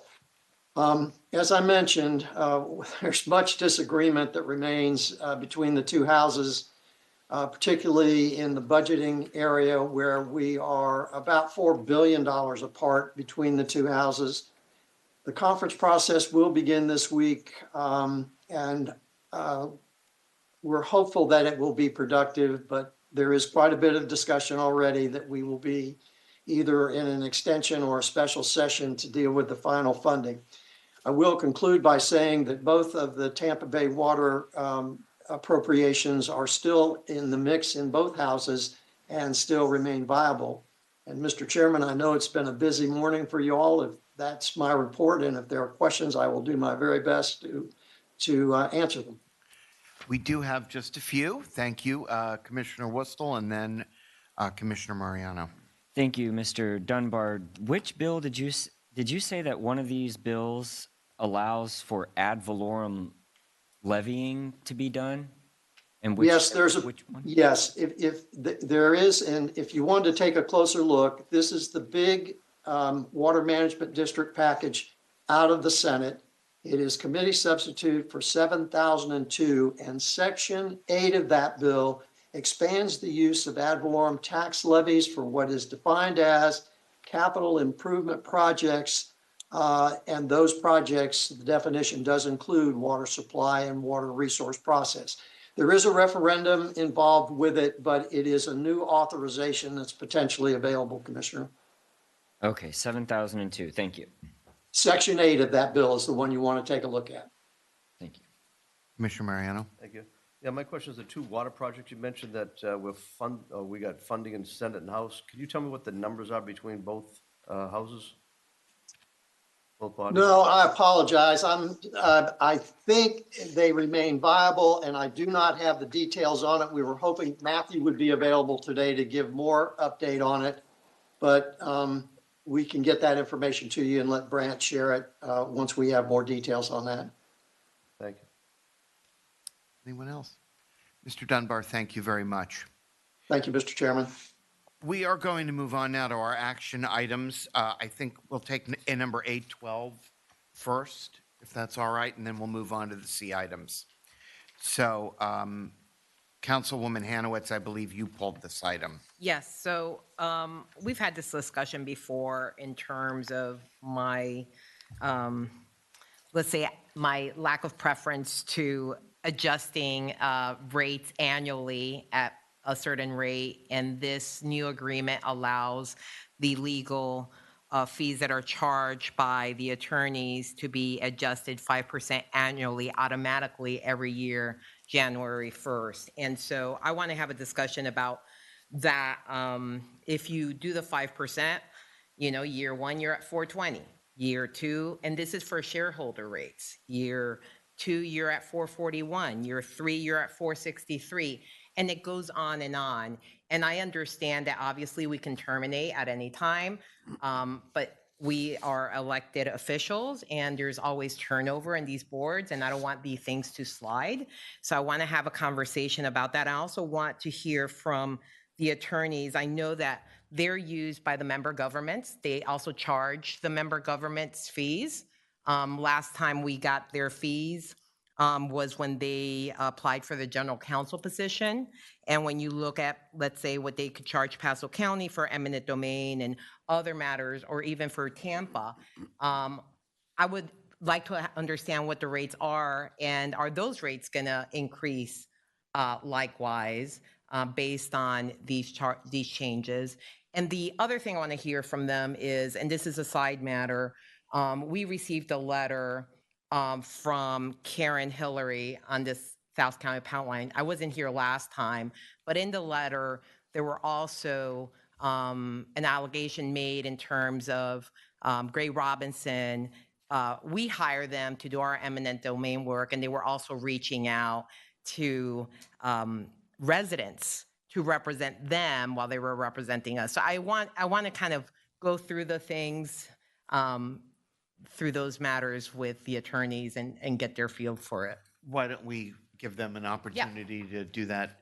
Ms. Fernandez, if you want to, yes. Yes, and Thank you. so we do have Campbell McLean here, who is a partner with Gray Robinson, who's available to answer your questions. And I just wanted to speak real quickly to the 5% issue and just explain for the board's benefit. And I think it's a very good comment that, of course, this board does have turnover. So just my practice, this isn't, well, to just back up even a little further. So these are as-needed special counsel services. And the Tampa Bay Water has a few different firms that they're under contract presently for these as-needed special counsel services. So going forward in the future, as new matters come into fruition that we need special counsel services for, I would look to the attorneys we already have available, contracted, and also just out in the marketplace in general. We're not tied to using any of these firms specifically. So at that point, I would look at Gray Robinson's then rate, every other firm's available rate, and of course their expertise in the matter that we need. So that is something I certainly will take on as your general counsel to make sure I'm not just recommending a firm whose rate is now $700 when a comparable firm would be $450. And with that, we do have, again, Campbell McLean here who can answer the questions you've raised. Thank you and good morning. We appreciate you even considering this. The board is under no obligation to do this. We have a contractual rate with Tampa Bay Water, but after conversations with staff, based on when that rate was established and the way the market has changed over the past 7 to 8 years, we, again, appreciate the consideration. So to answer one of the questions, I think there's a question about who we represent. I personally represent the city of Tampa, well, the firm as well, pardon me, city of Tampa, Pasco County, and Hillsborough County. I was originally a Hillsborough County attorney starting out in 1997, and we have a very long relationship with Hillsborough County. The rates that we have for those various entities vary depending on when the contract was entered into. Most of the agreements that we have regarding the interest rate question are flat fees. So we negotiate a fee, it exists for a period of time, and then we renegotiate it. With Hillsborough County, for example, we negotiated a fee with them back in 2014. I think it was adjusted in 2018 to $250 an hour. That has gone through at least 4 amendments since then. But Hillsborough County has not assigned us any work since approximately the 2018 timeframe. And so it was something that they asked us to simply accept and move on. I'm actually in active negotiations with Hillsborough County now about this very same issue because the market has changed. So at issue for us is that we are seeing in the eminent domain industry experts and consultants who are getting paid on a regular basis in the $300 to $400 range. Our mediators, for example, are charging $400 an hour. And to get quality mediators, just like to get quality outside counsel, that's what the market is doing these days. So we've asked for this market adjustment. We are also asking Hillsborough County for the same. And for example, we just made the similar request to Citrus County, who agreed to the rate that we originally asked to Tampa Bay Water. The only reason there's a percentage adjustment in this particular contract was out of negotiations. So we backed off of the original number, hourly number that we requested and said, how about we do an annual adjustment to make it more palatable for everyone concerned. Pasco County is another example. We were last at $295 with Pasco County. I've done at least 3 or 4 projects for Pasco. State Road 52 project, County Road 54, Overpass Road project, and all with great success. But I have not received any work from Pasco in the past 4 years or so. And again, these are all market changes that are recent to the industry. So all of those factor into what's going on, and those are just a handful of governments we represent. So before we get to the issue that was brought up by a resident, so you negotiated, it was originally 450, it was negotiated down to 400. From my calculations, by year 3, you're going to be at 463.05. So the 5% annual increase doesn't stop, right? It's just year after year after year. There's no term date, there's no for the next 5 years, for the next 3 years, and then we revisit this, right? This is a finite project, the South Hillsborough Pipeline Project, and we have dates for acquisition deadlines that are part of that project. It should expire within the next 2 years, we believe. We think if we do our job well enough and acquire the property, your acquisition teams are doing a very good job getting the properties that are needed. So, you know, if there's a case that goes into trial and it goes into, say, 2028, 2029, and we are in a heavy trial situation, yes, we think that's appropriate, and that would keep up with the market that we're seeing now. But the likelihood of that, right now, we're not seeing that. We're actually helping you avoid those problems on the front end now. But you mentioned my concern. My concern is that type of scenario. Once we have a firm in place, we have an agreement where we're going to increase it by 5% per year. We have a scenario where we have litigation that takes us out to year 2028 or whatever. Then chances are you're not going to change the firm there. You're just not. You've been using the firm, and so that's where I'm having a hard time. It wasn't my idea in the first instance. You know, a flat fee would have been more than fine with me, but this is just what we negotiated. So no, I appreciate that. It's a unique situation. I just wanted to bring that. That's kind of my concern. I can see how you can have one situation where it gets out of hand. It's harder to get out of. You're not going to fire your attorneys, and you're in year whatever, and the fee now is X amount. So I have a concern about that. And then if you can just touch real quickly, just because you're here and you're the lucky person and you probably had nothing to do with this, but I just want to have an understanding of how the firm does outreach when you represent us for eminent domain issues, and you're reaching out to customers on the other side. So the majority of my practice focuses on representing cities and local governments and governmental entities. So I am more of a condemnor attorney than a condemnee attorney, but I do represent both sides. My partner group out of Orlando, who's also working on this project, probably are on the other side of that coin. They do property owner work. The way that most eminent domain attorneys, including my firm, go out and solicit clients is through mail-outs by consultants. So we have a consultant that does bird dogs projects and automatically does things on our firm's behalf. There isn't a whole lot of overview there. It's because you designate the type of things that you want that marketing company to go after, and they just do it.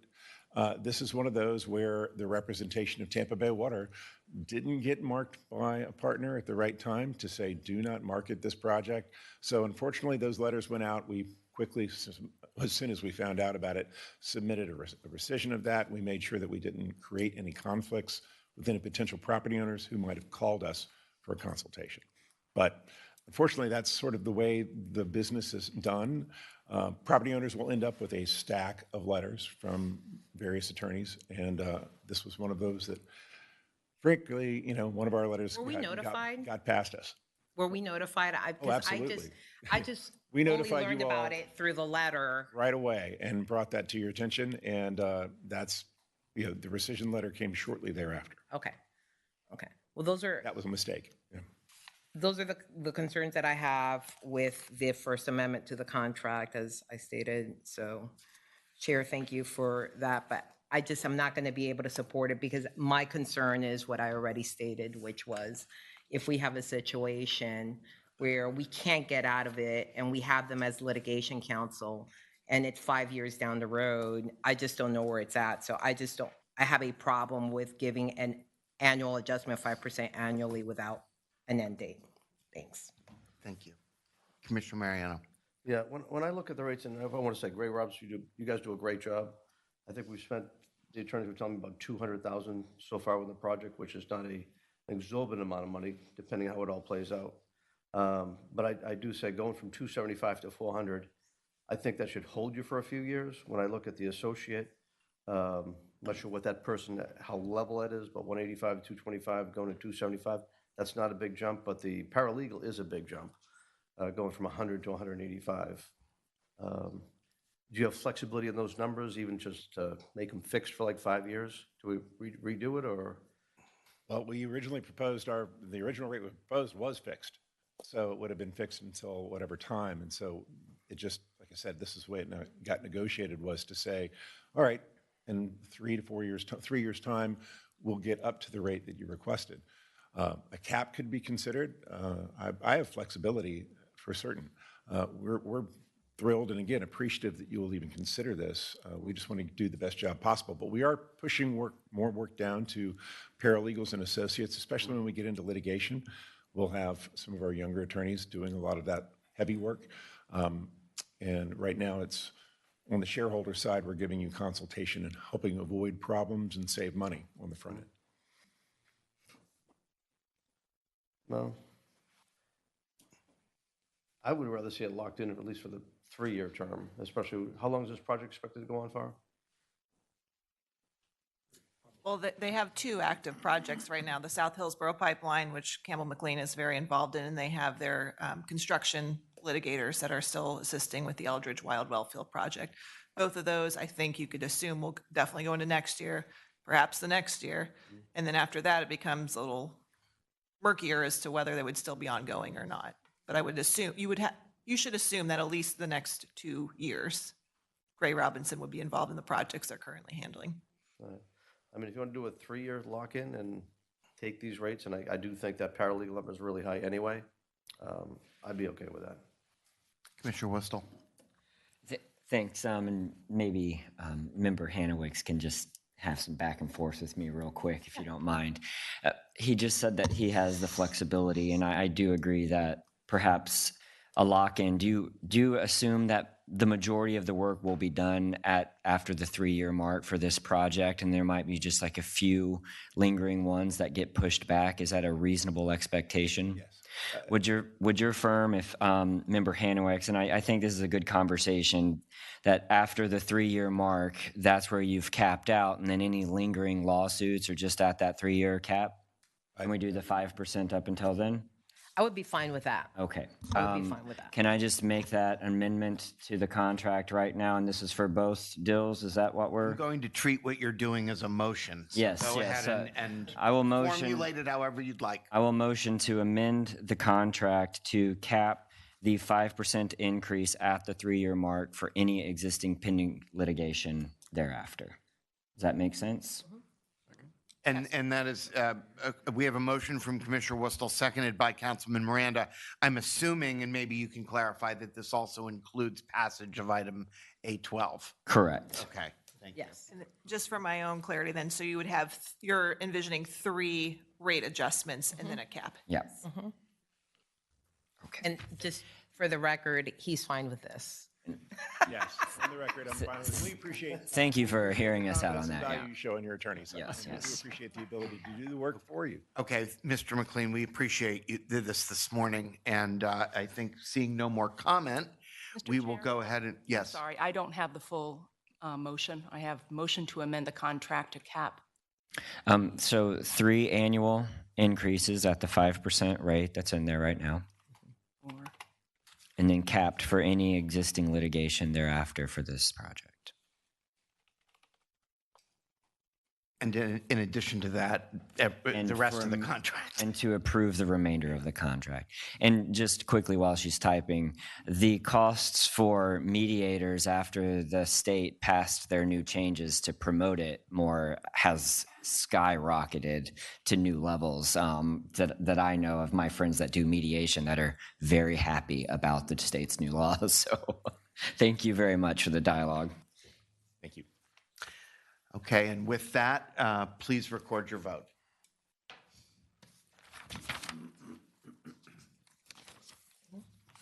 Chair, the motion passed unanimously. Okay, thank you very much. We are going to move on now to item number C1, which is the South Hillsborough Pipeline, and Maribel Medina will present this item. Good morning again. Good morning, Mr. Chairman and members of the board. Agenda item C1 is an action item for the South Hillsborough Pipeline project. At the end of this presentation, I will be requesting approval for the second amendment of contract 2023-027 with Garney Companies. But before that, I would like to provide you a brief project status. As a reminder, the pipeline will be 26 miles long with up to 60 inches in diameter, sized to deliver up to 65 million gallons per day of water to South Hillsborough County. And this map shows the pipeline route.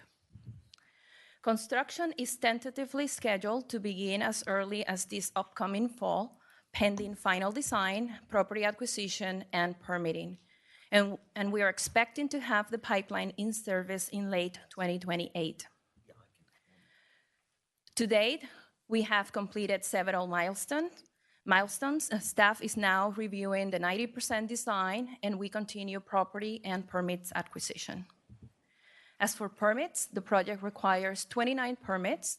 We have applied for 8 permits to date, including the 2 major environmental permits required.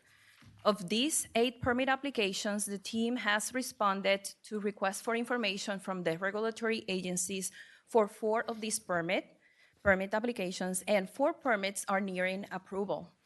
And now that we have reached the 90% design milestone, the engineering team is preparing 11 additional permit applications. And as we get closer to the construction phase, Garney, the construction manager at risk, will be responsible to apply and obtain 10 additional permits to authorize specific construction activities along the pipeline route. So an example of those could be the right-of-way management and temporary traffic control permits. As for easements, the project now requires 218 temporary construction or permanent utility easements. This is 25 fewer easements than the initial 243 identified earlier in the project. This reduction is the result of the work of the value engineering and design refinements. The left chart shows the status of the acquisition. Out of the 218 easements needed, we have closed on 77 parcels, or 35% of the total easements. 79 of the easements needed have been included in the eminent domain resolutions that have been approved by you as of today, and none have been filed in court as we continue to negotiate with the owners. The remainder 62 parcels or easements are in current negotiations and are pending final appraisals or sketches and legal descriptions. The right side chart shows expenditures to date and the remaining budget for easement acquisition. We are within schedule and budget for easement acquisition, and to date we have spent 13% of our property acquisition budget in the 35% parcels or easements closed. Now, Garney, our construction manager at risk, have submitted the second guarantee maximum price proposal for the items included in this slide, specifically for trenchless construction, which we plan to start this upcoming fall. Trenchless construction is where we are tunneling under roads and waterways to minimize traffic and environmental impacts. This will occur at 17 locations along the pipeline route, and we're planning to have a minimum of 4 trenchless crews working concurrently. The Guarantee Maximum Price Package Number 2 proposal includes mostly services and construction with limited materials, and we are expecting that tariffs will have limited impact on the final price of this Guarantee Maximum Price package. The GMP number 2 is $129.2 million, with $100.6 million associated to segment A and about $28.6 million associated to segment B. The cost estimate at the 60% design milestone for the items included in this GMP was $142.7 million, And this proposal is $13.5 million or 9% less than the estimated value. And with that, staff recommends the board to approve the second amendment of contract 2023-027 with Garney Companies, Inc. for GMP number 2 in the amount of $129.2 million. And this concludes my brief presentation. I will be happy to address any questions. Okay, thank you very much. We're going to go now to comments and questions from board members. Commissioner Eggers, you are first. Thank you. Great presentation. So you said 13% of the money for acquisition cost has been used on 35% of the closing. So all things being equal, well ahead of schedule. Correct. First. And secondly, not all eminent domain processes are equal or similar. What do they look like, these 79? What do they generally look like in terms of impacts to private property? I'm not sure how you can categorize those, but In terms of impacts of what we're yes, acquiring? why there's an eminent domain process on these 79 properties. Okay, so many of the parcels, the 79 easements are, most of them are temporary construction easements. We're taking a sliver of the, using temporarily a sliver of the parcels where we are actually gonna be doing the heavy work and construction is in the right of way. And we do have an agreement already in place for that. So the additional space that is needed where we might need to go to take those parcels in a temporary basis is to allow for the equipment and the construction activities to happen. Once we complete the activities, those easements will cease to exist and the property will be restored and go back to the owners as in or better condition as before. And how many of those 79 are a sliver? It seems minimal. It's 79 of them. All of them are like that? Yes. Okay. I mean, I call it minimal, but I mean, it's not my property being affected. Well, let me rectify it. A portion of them are permanent utility easements and a portion of them, but most of them are temporary construction easements. Most and like? Like maybe, I don't have the numbers, let me be big disclaimer in here, but I will have to say that 60% of them, about 60% of them are temporary construction easements. 60%? Thank you. Additional questions, Commissioner Mariano? Question, was Swiftmud paying for a portion of the money as well? And Pasco County has done a lot of reclaimed water, and we are looking for, just to make sure that that takes place elsewhere as well. Has Hillsborough worked with Swiftmud at all to do like water clean lines along there where there's development coming in, or? I don't know. I'm not sure. Lisa Ray can answer that right now, but she is here, so.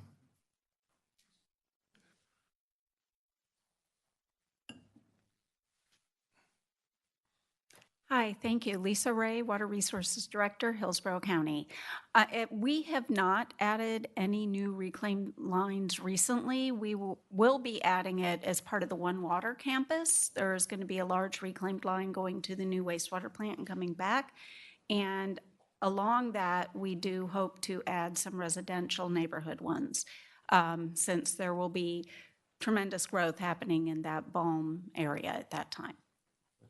Thank you. Anyone? Additional? All right, well, at this time, we would entertain a motion for approval of item C1. Move approval. Okay, we have a motion from Commissioner Wustel, seconded by Commissioner Oakley. Please record your vote.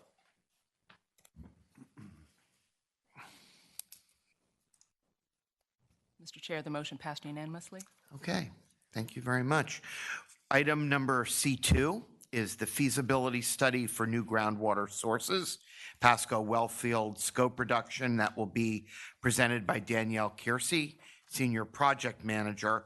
Before we get to the presentation, though, I do want to mention we did receive some public comment on this item via email. And Mr. Cardin, you wanted to make sure that we got this into the record. Yes, sir. It's in front of you. We all hopefully have had a chance to read it, but it came last evening. And they wanted to express their opinion on the item C2. Okay. And did you have any further comment about it at this time, or should we go ahead and have the I presentation? would go ahead and have the presentation. Okay. Good morning. Go ahead.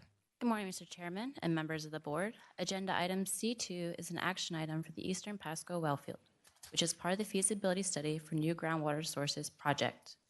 At the end of this presentation, I'll be requesting approval to refine the project scope to focus on the fresh groundwater supply and to take a stepwise approach to studying brackish water. In November 2023, the board approved several water supply projects for further study as part of the long-term master water plan. The feasibility study for new groundwater sources projects included the 3 water supply concepts listed on the screen. Today, we are focusing on the Eastern Pasco Wellfield.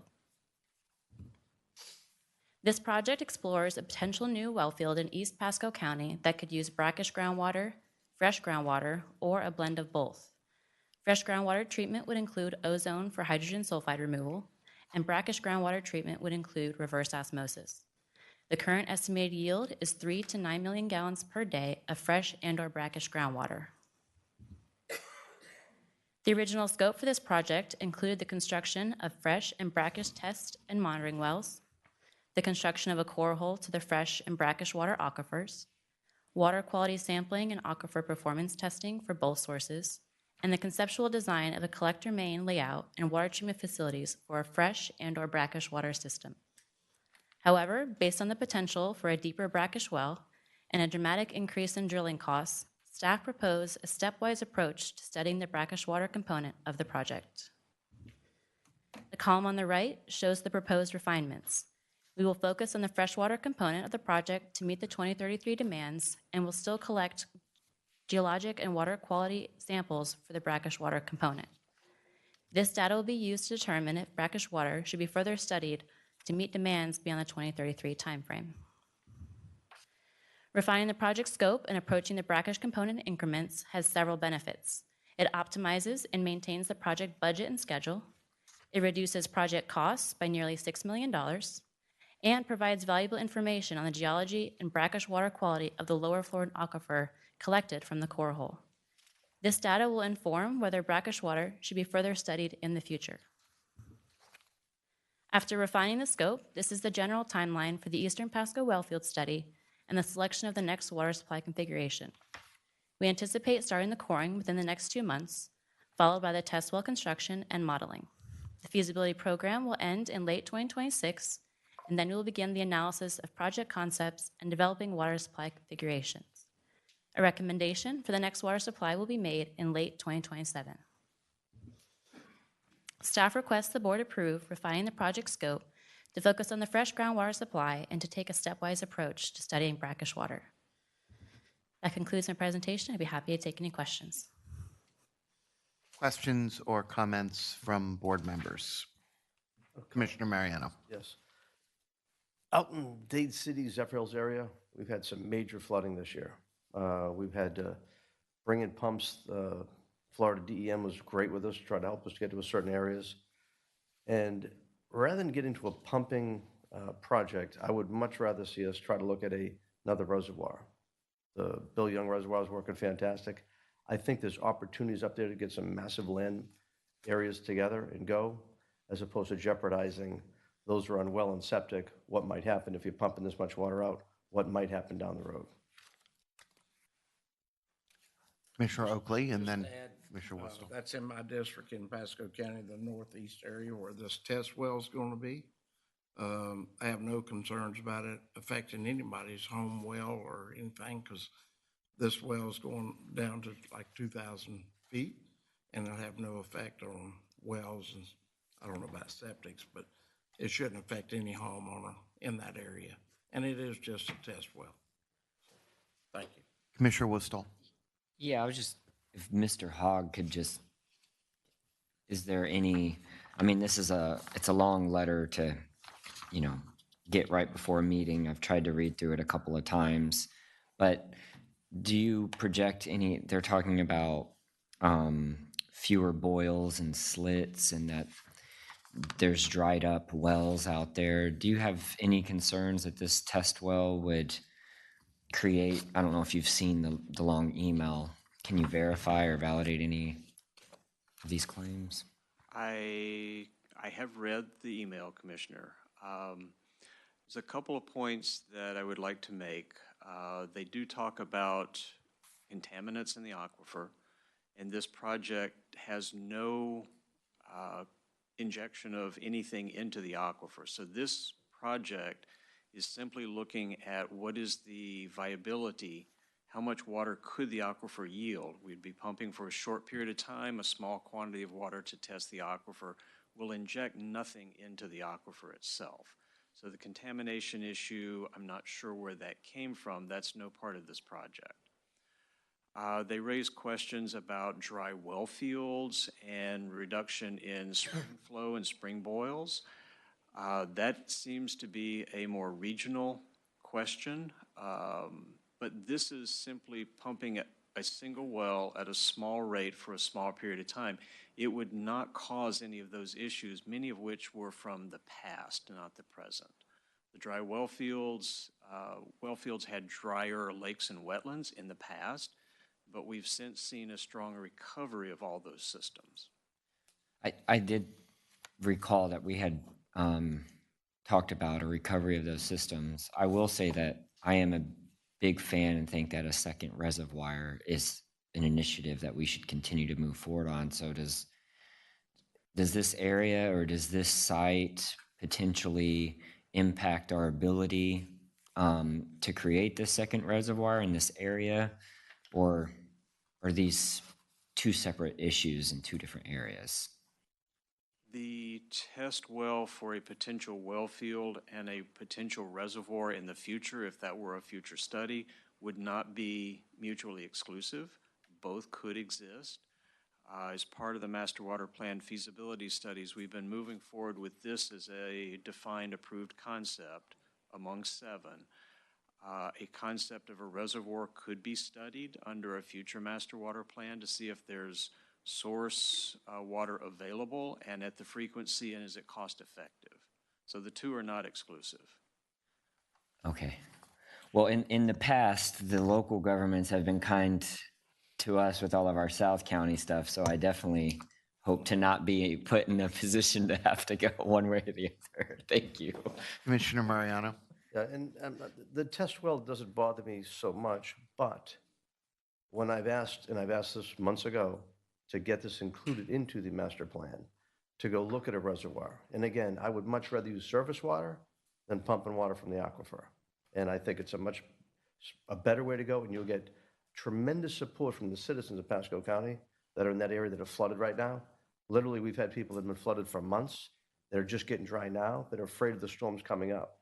There's a two-part thing of helping the citizens, working with the county stormwater group as well, who see the benefit to it, and do a better project than just pumping water when you still have that other issue out there. So we're going to spend money or use it to go do all the pumping. I think the reservoir is a better thing to look at first. Okay. Commissioner Oakley? Yeah. Well, I've studied this water in this area, and it's high and dry. There won't be a reservoir anywhere near where this is at. It's high and dry land in the northeast Pasco County. There's been a small group of people in East Pasco County that no matter what you bring up, that would be good. Seems like sometimes they find faults in everything we try to do that's the right thing to do. This test well is the right thing to do. I don't see it ever becoming a well field. I think they're a reservoir, as Jack talks about, and it'd be more to the south around, we hope, around Hillsborough or to another south, so somewhere in that area that there might could be another reservoir. But we also have room. I think there's property we have near the reservoir we have now in southern Hillsborough that there's room there for another reservoir. And I think that is one of our things that we look forward to in the future, to having another second reservoir that will provide water, because we have a way to collect a lot of water. Right now, Pasco, Pinellas, and Hillsborough, City of Tampa, Newport Richey and St. Petersburg, we all collect wells, and we use only like 200 million gallons a day, and I think today they reported 190 million gallons a day. And we can actually put that same amount of water back in the reservoir at high water times. So, and just one other thing we were talking about, Polk County brought that about us taking additional water. My understanding that additional water we'd take out of the LFI would possibly be at high water times when we would take it. And it's way past, if they took it out and it wasn't high water, we wouldn't be taking it out in the lower LFI River, so. Okay. All right. Is there anyone else that wants to talk about this? I mean, listening to the discussion, I've also expressed definite support and interest for pursuing a new reservoir, but it seems to me this test well is not really related to that directly, and that we ought to at least do this test. But at the same time, I think if someone wants to make a motion to start the process of studying a reservoir, there's no reason that we can't do that. So since I don't, Commissioner Oakley. Mr. Chairman, I think that's one of our projects we're looking at in the future. So I think we would be doing that natural study of that in the future. So if you want to. I mean, we could certainly reiterate it again, but the point is, we do have this item here, and if someone would like to, at this point, Commissioner Hanowitz. Chair, I just, and maybe our general manager could talk. I mean, this is part of the process that we've been undergoing, and we're at the point right now where we have the feasibility that we're looking at. That's it. And what lies in the future? Let's just kind of just break it down real quick so that way it's clear. Yeah. The agency was created on a every 5-year cycle to study long-term master water planning. We look at the demands and the supplies yearly, of course, but they're updated every 5 years. We bring a list of any possible projects for future development, and they start getting filtered down in a series of meetings. And when it culminates in the 5th year, we bring it to the board, and they say, go study these further in feasibility. And so just in November of 2023, the board had 7 of those projects. And they said, go, we need to go study them for another couple of years. You hear the year 2027, we'd be bringing back one or more than one to be the next supply that we think we need in 2033. Of those 7, one's already been studied, and that's the South Hillsborough well field. And then the other 6 were broken into 3 buckets. 3 of them are groundwater, and 3 of them are surface water. The 3 surface waters, they all include withdrawal and a reservoir. Now, the location, one on Lake Tarpon, one on the Manatee River, and then the other at the existing regional reservoir site. So we are studying the use of an additional reservoir. And we're also in the process that Councilmember Hanowitz speaks to. We are in our process. And so the next iteration is we're about to start that, where we're going to start that 5-year cycle. 2028 will be when we will be bringing back another list of future projects to study. So I'm very supportive of the process that we're in and seeing it through. Of course, that doesn't mean if something happens in between that, we could make changes or bring it in and look at it if it's extraordinary. I just don't know if we need to keep doing, every time. We need to stay with the process that's worked. This would be our, I think, 6th time doing that cycle. Okay, Commissioner Oakley, and then Eggers and Mariano. Well, I would like to make a motion for the item we're speaking of here, that we approve that and go forward with that test well. I'm sorry I got off track and got into our future meetings. I didn't really mean to do that, but it's all good. I'll second. We have a motion from Commissioner Oakley, seconded by Councilwoman Hanowitz, Commissioner Eggers, and then Commissioner Mariano. I'll come back to you. Just briefly. So this study of lower Florida aquifer or brackish, does it have applications anywhere else that we're looking at potential brackish water use?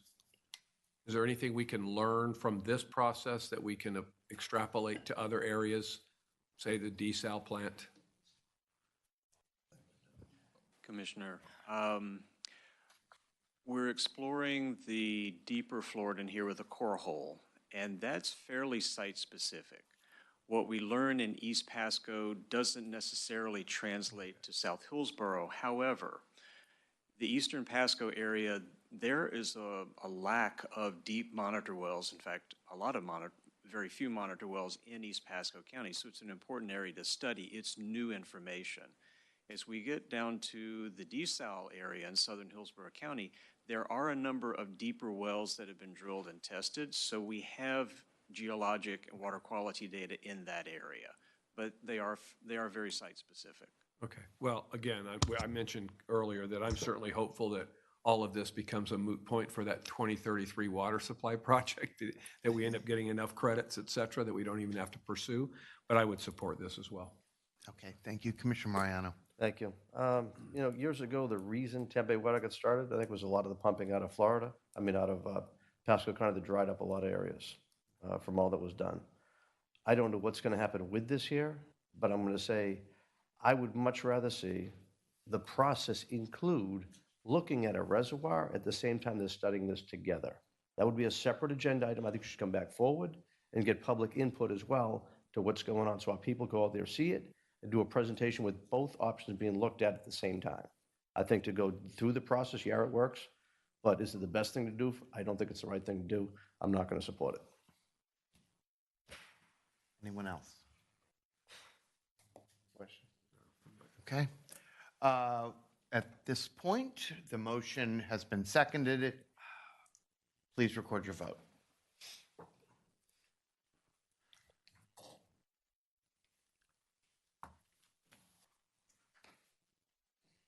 Mr. Chair, the motion passed 6-2. Okay.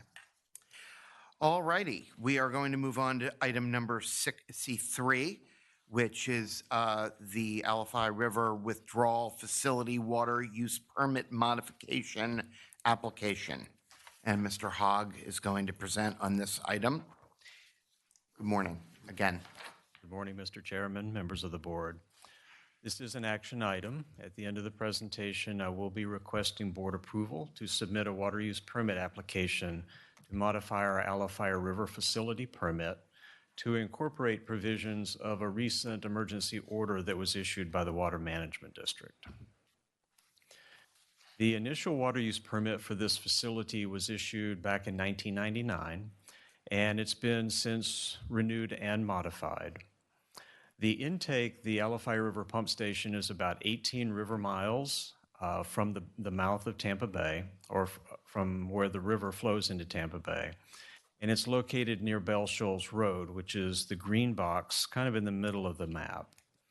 The water that's diverted from this facility is either used directly at the surface water treatment plant or is stored for later use at the C.W. Bill Young Regional Reservoir.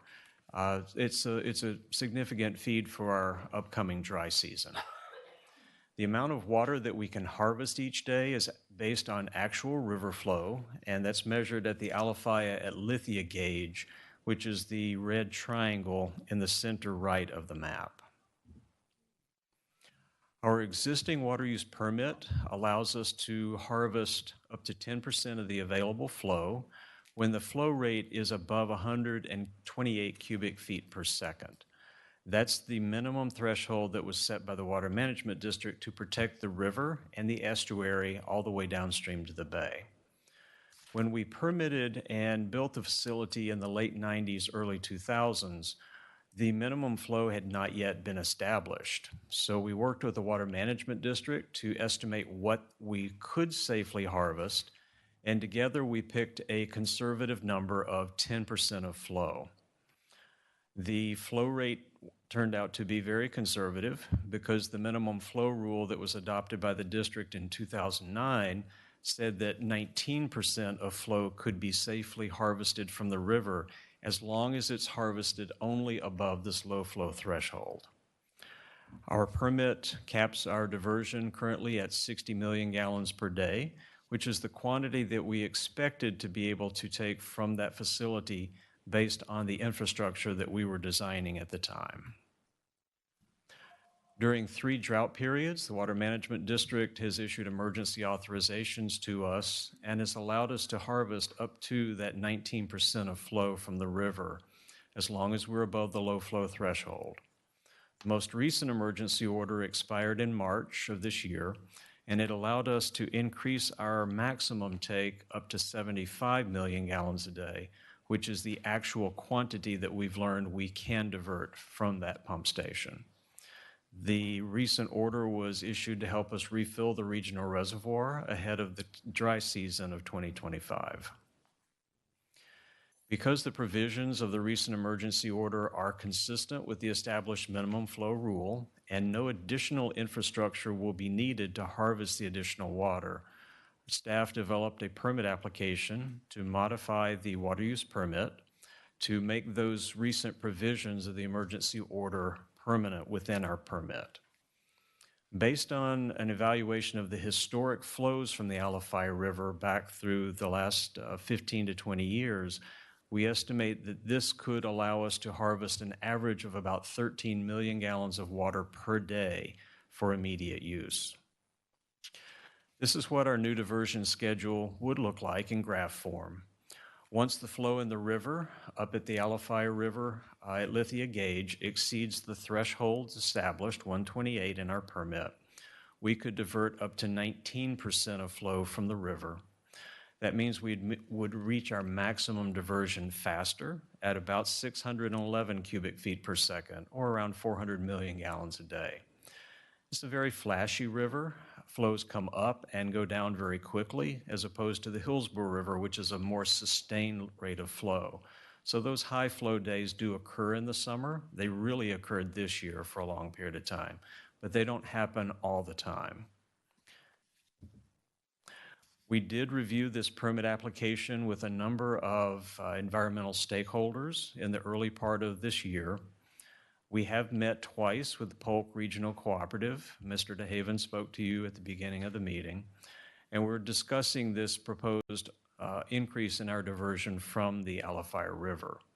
We do have a joint meeting with Polk and the Water Management District set for tomorrow afternoon at 4 to discuss our proposed increase and a potential or future take from the Polk Cooperative in the Polk County headwater of the river. That would either be from the north or the south prong of the river. We did hold a pre-application meeting with all the members in early March. We shared the packet with those members that were interested, and we have responded to and satisfied all questions that have been asked. Staff recommends approval of the water use permit application as described in the presentation and contained in your packet. This is a primary environmental permit as defined by the amended and restated interlocal agreement. So we will hold this permit application for 30 days, if approved by the board, to work through that process in accordance with the agreement. That concludes the remarks I have prepared. I would be happy to answer any questions you have. Well, since one of the items that came up in public comment related to this, and it was the question of a deferral, it seems like you may have answered that by saying that we're going to hold the permit for 30 days. How does that work exactly? Well, with the arbitration provision, we would hold the permit application for 30 days until we hear from the members that they elect or do not elect arbitration. We would not file or be able to file the permit application with the district until that 30-day window has passed. So we will hold it, and that allows us time to meet with the Water Management District and the Polk Cooperative to come to a common understanding of how they might be permitted a future use upstream of ours.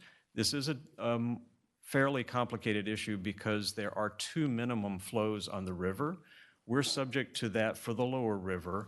There is an upper minimum flow for the upper part of the Alafai River, since those flows are much, much smaller than the lower river. Okay, Commissioner Westall? Thanks. You've answered most of my questions. I understand that not everything can be brought to us with a lot of time. We just kind of got this plopped on our laps this morning with our neighbors from the Polk, which I would say that we do care about, but we are where we are right now in the process. And if we approved this and everybody elects to go forward with it, in the future, if the experts got involved and had more discussions with Polk, and then we all decided that something needed to be changed with the permits, then we could bring a different item at that time and allow for whatever permit applications come forward or allowances to Polk County if it was decided by all of the actual experts that that's what needed to happen, right? The application could be modified in process. It could be modified at a later time. If this were to be approved and filed, it's water that we could use to prepare for the spring dry season of 2026. Okay. So with that in mind, that we could make adjustments if needed, if it was brought to us different, I will move for approval. I'll second with more discussion. Okay. We have a motion from Commissioner Westall, seconded by Commissioner Mariano. Commissioner Mariano. I think the fact that we've done this before in drought conditions is smart for us to actually be in the front of going forward with this. I'm glad you brought up the headwater issue as far as Polk County is going to be looked at differently, where they're going to be drawing the water from as well. Downstream is a little bit more predictable, and you can gauge the flows a little bit easier. So I think it's the right move for this organization. Anyone else? Seeing no further discussion, there is a motion on the table. Please record your vote.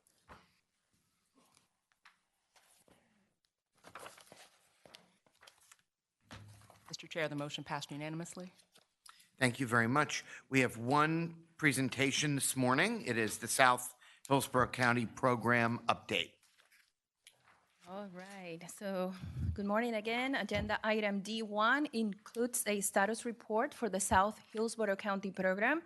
This is an information item only and no action will be requested today. The South Hillsborough County program is a multi-approach program to help meet South Hillsborough County demands and includes three major components: water supply management, water conservation, and infrastructure projects. As Mr. Warren Hogg presented at the January board meeting, we have worked to maximize our existing infrastructure by increasing the South Central Hillsborough Regional Wellfield permit limit. The permit was increased by 850,000 gallons per day in July 2022, and it will be increased to an average of 26.92 million gallons per day based on the two permit quantity acquisitions approved in November 2024 and January 2025. Staff continues to work closely with county staff on demand management actions to educate the public on how to use water responsibly. The county helps to promote our Tampa Bay Waterwise program and educate the customers on water restrictions and best landscape and irrigation practices. The Water Management District issued outdoor water restrictions last year to help us get us through a very dry time, and demands were greatly reduced with their help. Infrastructure projects are the major component of this program. The stars on the map on the slide shows the general location of projects under this program. We have completed 3 of these projects, and all of them have increased our delivery capacity in this area of the county. As presented earlier today, we continue to work on the South Hillsborough Pipeline Project, and staff has been working on getting ready to request your approval in a future board meeting to move forward with the South Hillsborough Wellfield Project. The South Hillsborough Wellfield Project is a new water supply project. This project was shortlisted in both the 2018 and the 2023 Master Water Plan updates. The new wellfield will include 8 production wells and could yield between 6 to 12 million gallons per day. The project will require ozone treatment for the removal of hydrogen sulfide, 4 miles of collection main, and a new point of connection with Hillsborough County, and its capital costs are estimated between $126 to $160 million. The proposed wellfield will be located at the Ackmart property in the Balm area of South Hillsborough County. This map shows the proposed wellfield layout. The western portion of the ACMAR parcel is owned by ELAP, and wells 1 through 4 will be located in this area. Wells 6 through 8 and the associated water treatment facility will be located in the western parcel. These wells and the water treatment plant will be co-located with Hillsborough County's South Drinking Water Facility and next to the new Bone point of connection associated with the South Hillsborough Pipeline Segment B. At the January board meeting, Mr. Hawk provided an outline of the upcoming board actions needed in order to move forward with this project.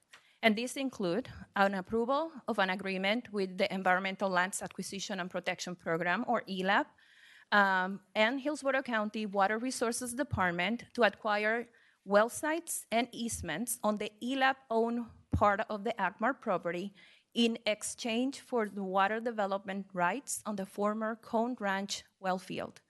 This agreement covers 4 well sites of the proposed well field. We will also need to acquire property from the Water Resources Department for the construction of the 3 wells, collection mains, and the water treatment facility. And staff continues to work with county on the long-term agreement for aquifer recharge along the coast to support the issuance of a freshwater use permit at this site. And we will be requesting board approval for early implementation for this project.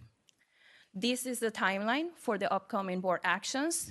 We are planning to come back this summer to request approval to move forward with this project and approval of the property exchange with ELAP. In late 2025 or early 2026, we anticipate requesting board approval for the acquisition of property on the water resources parcel and the long-term agreement for reclaimed water injections with Hillsborough County. And this concludes my brief presentation, and I will be happy to address any questions you may have. Any questions? I don't think we have any. Thank you very much. All right, that does bring us to the end of our regular agenda. Is there any other administrative matters or old business to discuss? Don't see any. Can we please have a motion to receive and file? Second. We have a motion from Councilman Miranda, seconded by Councilwoman Hanowitz, to receive and file. Please indicate by saying aye. Aye. Opposed? All right, thank you very much. Our next meeting will be Monday, May 19th at 9:30 a.m. And with that, we are adjourned.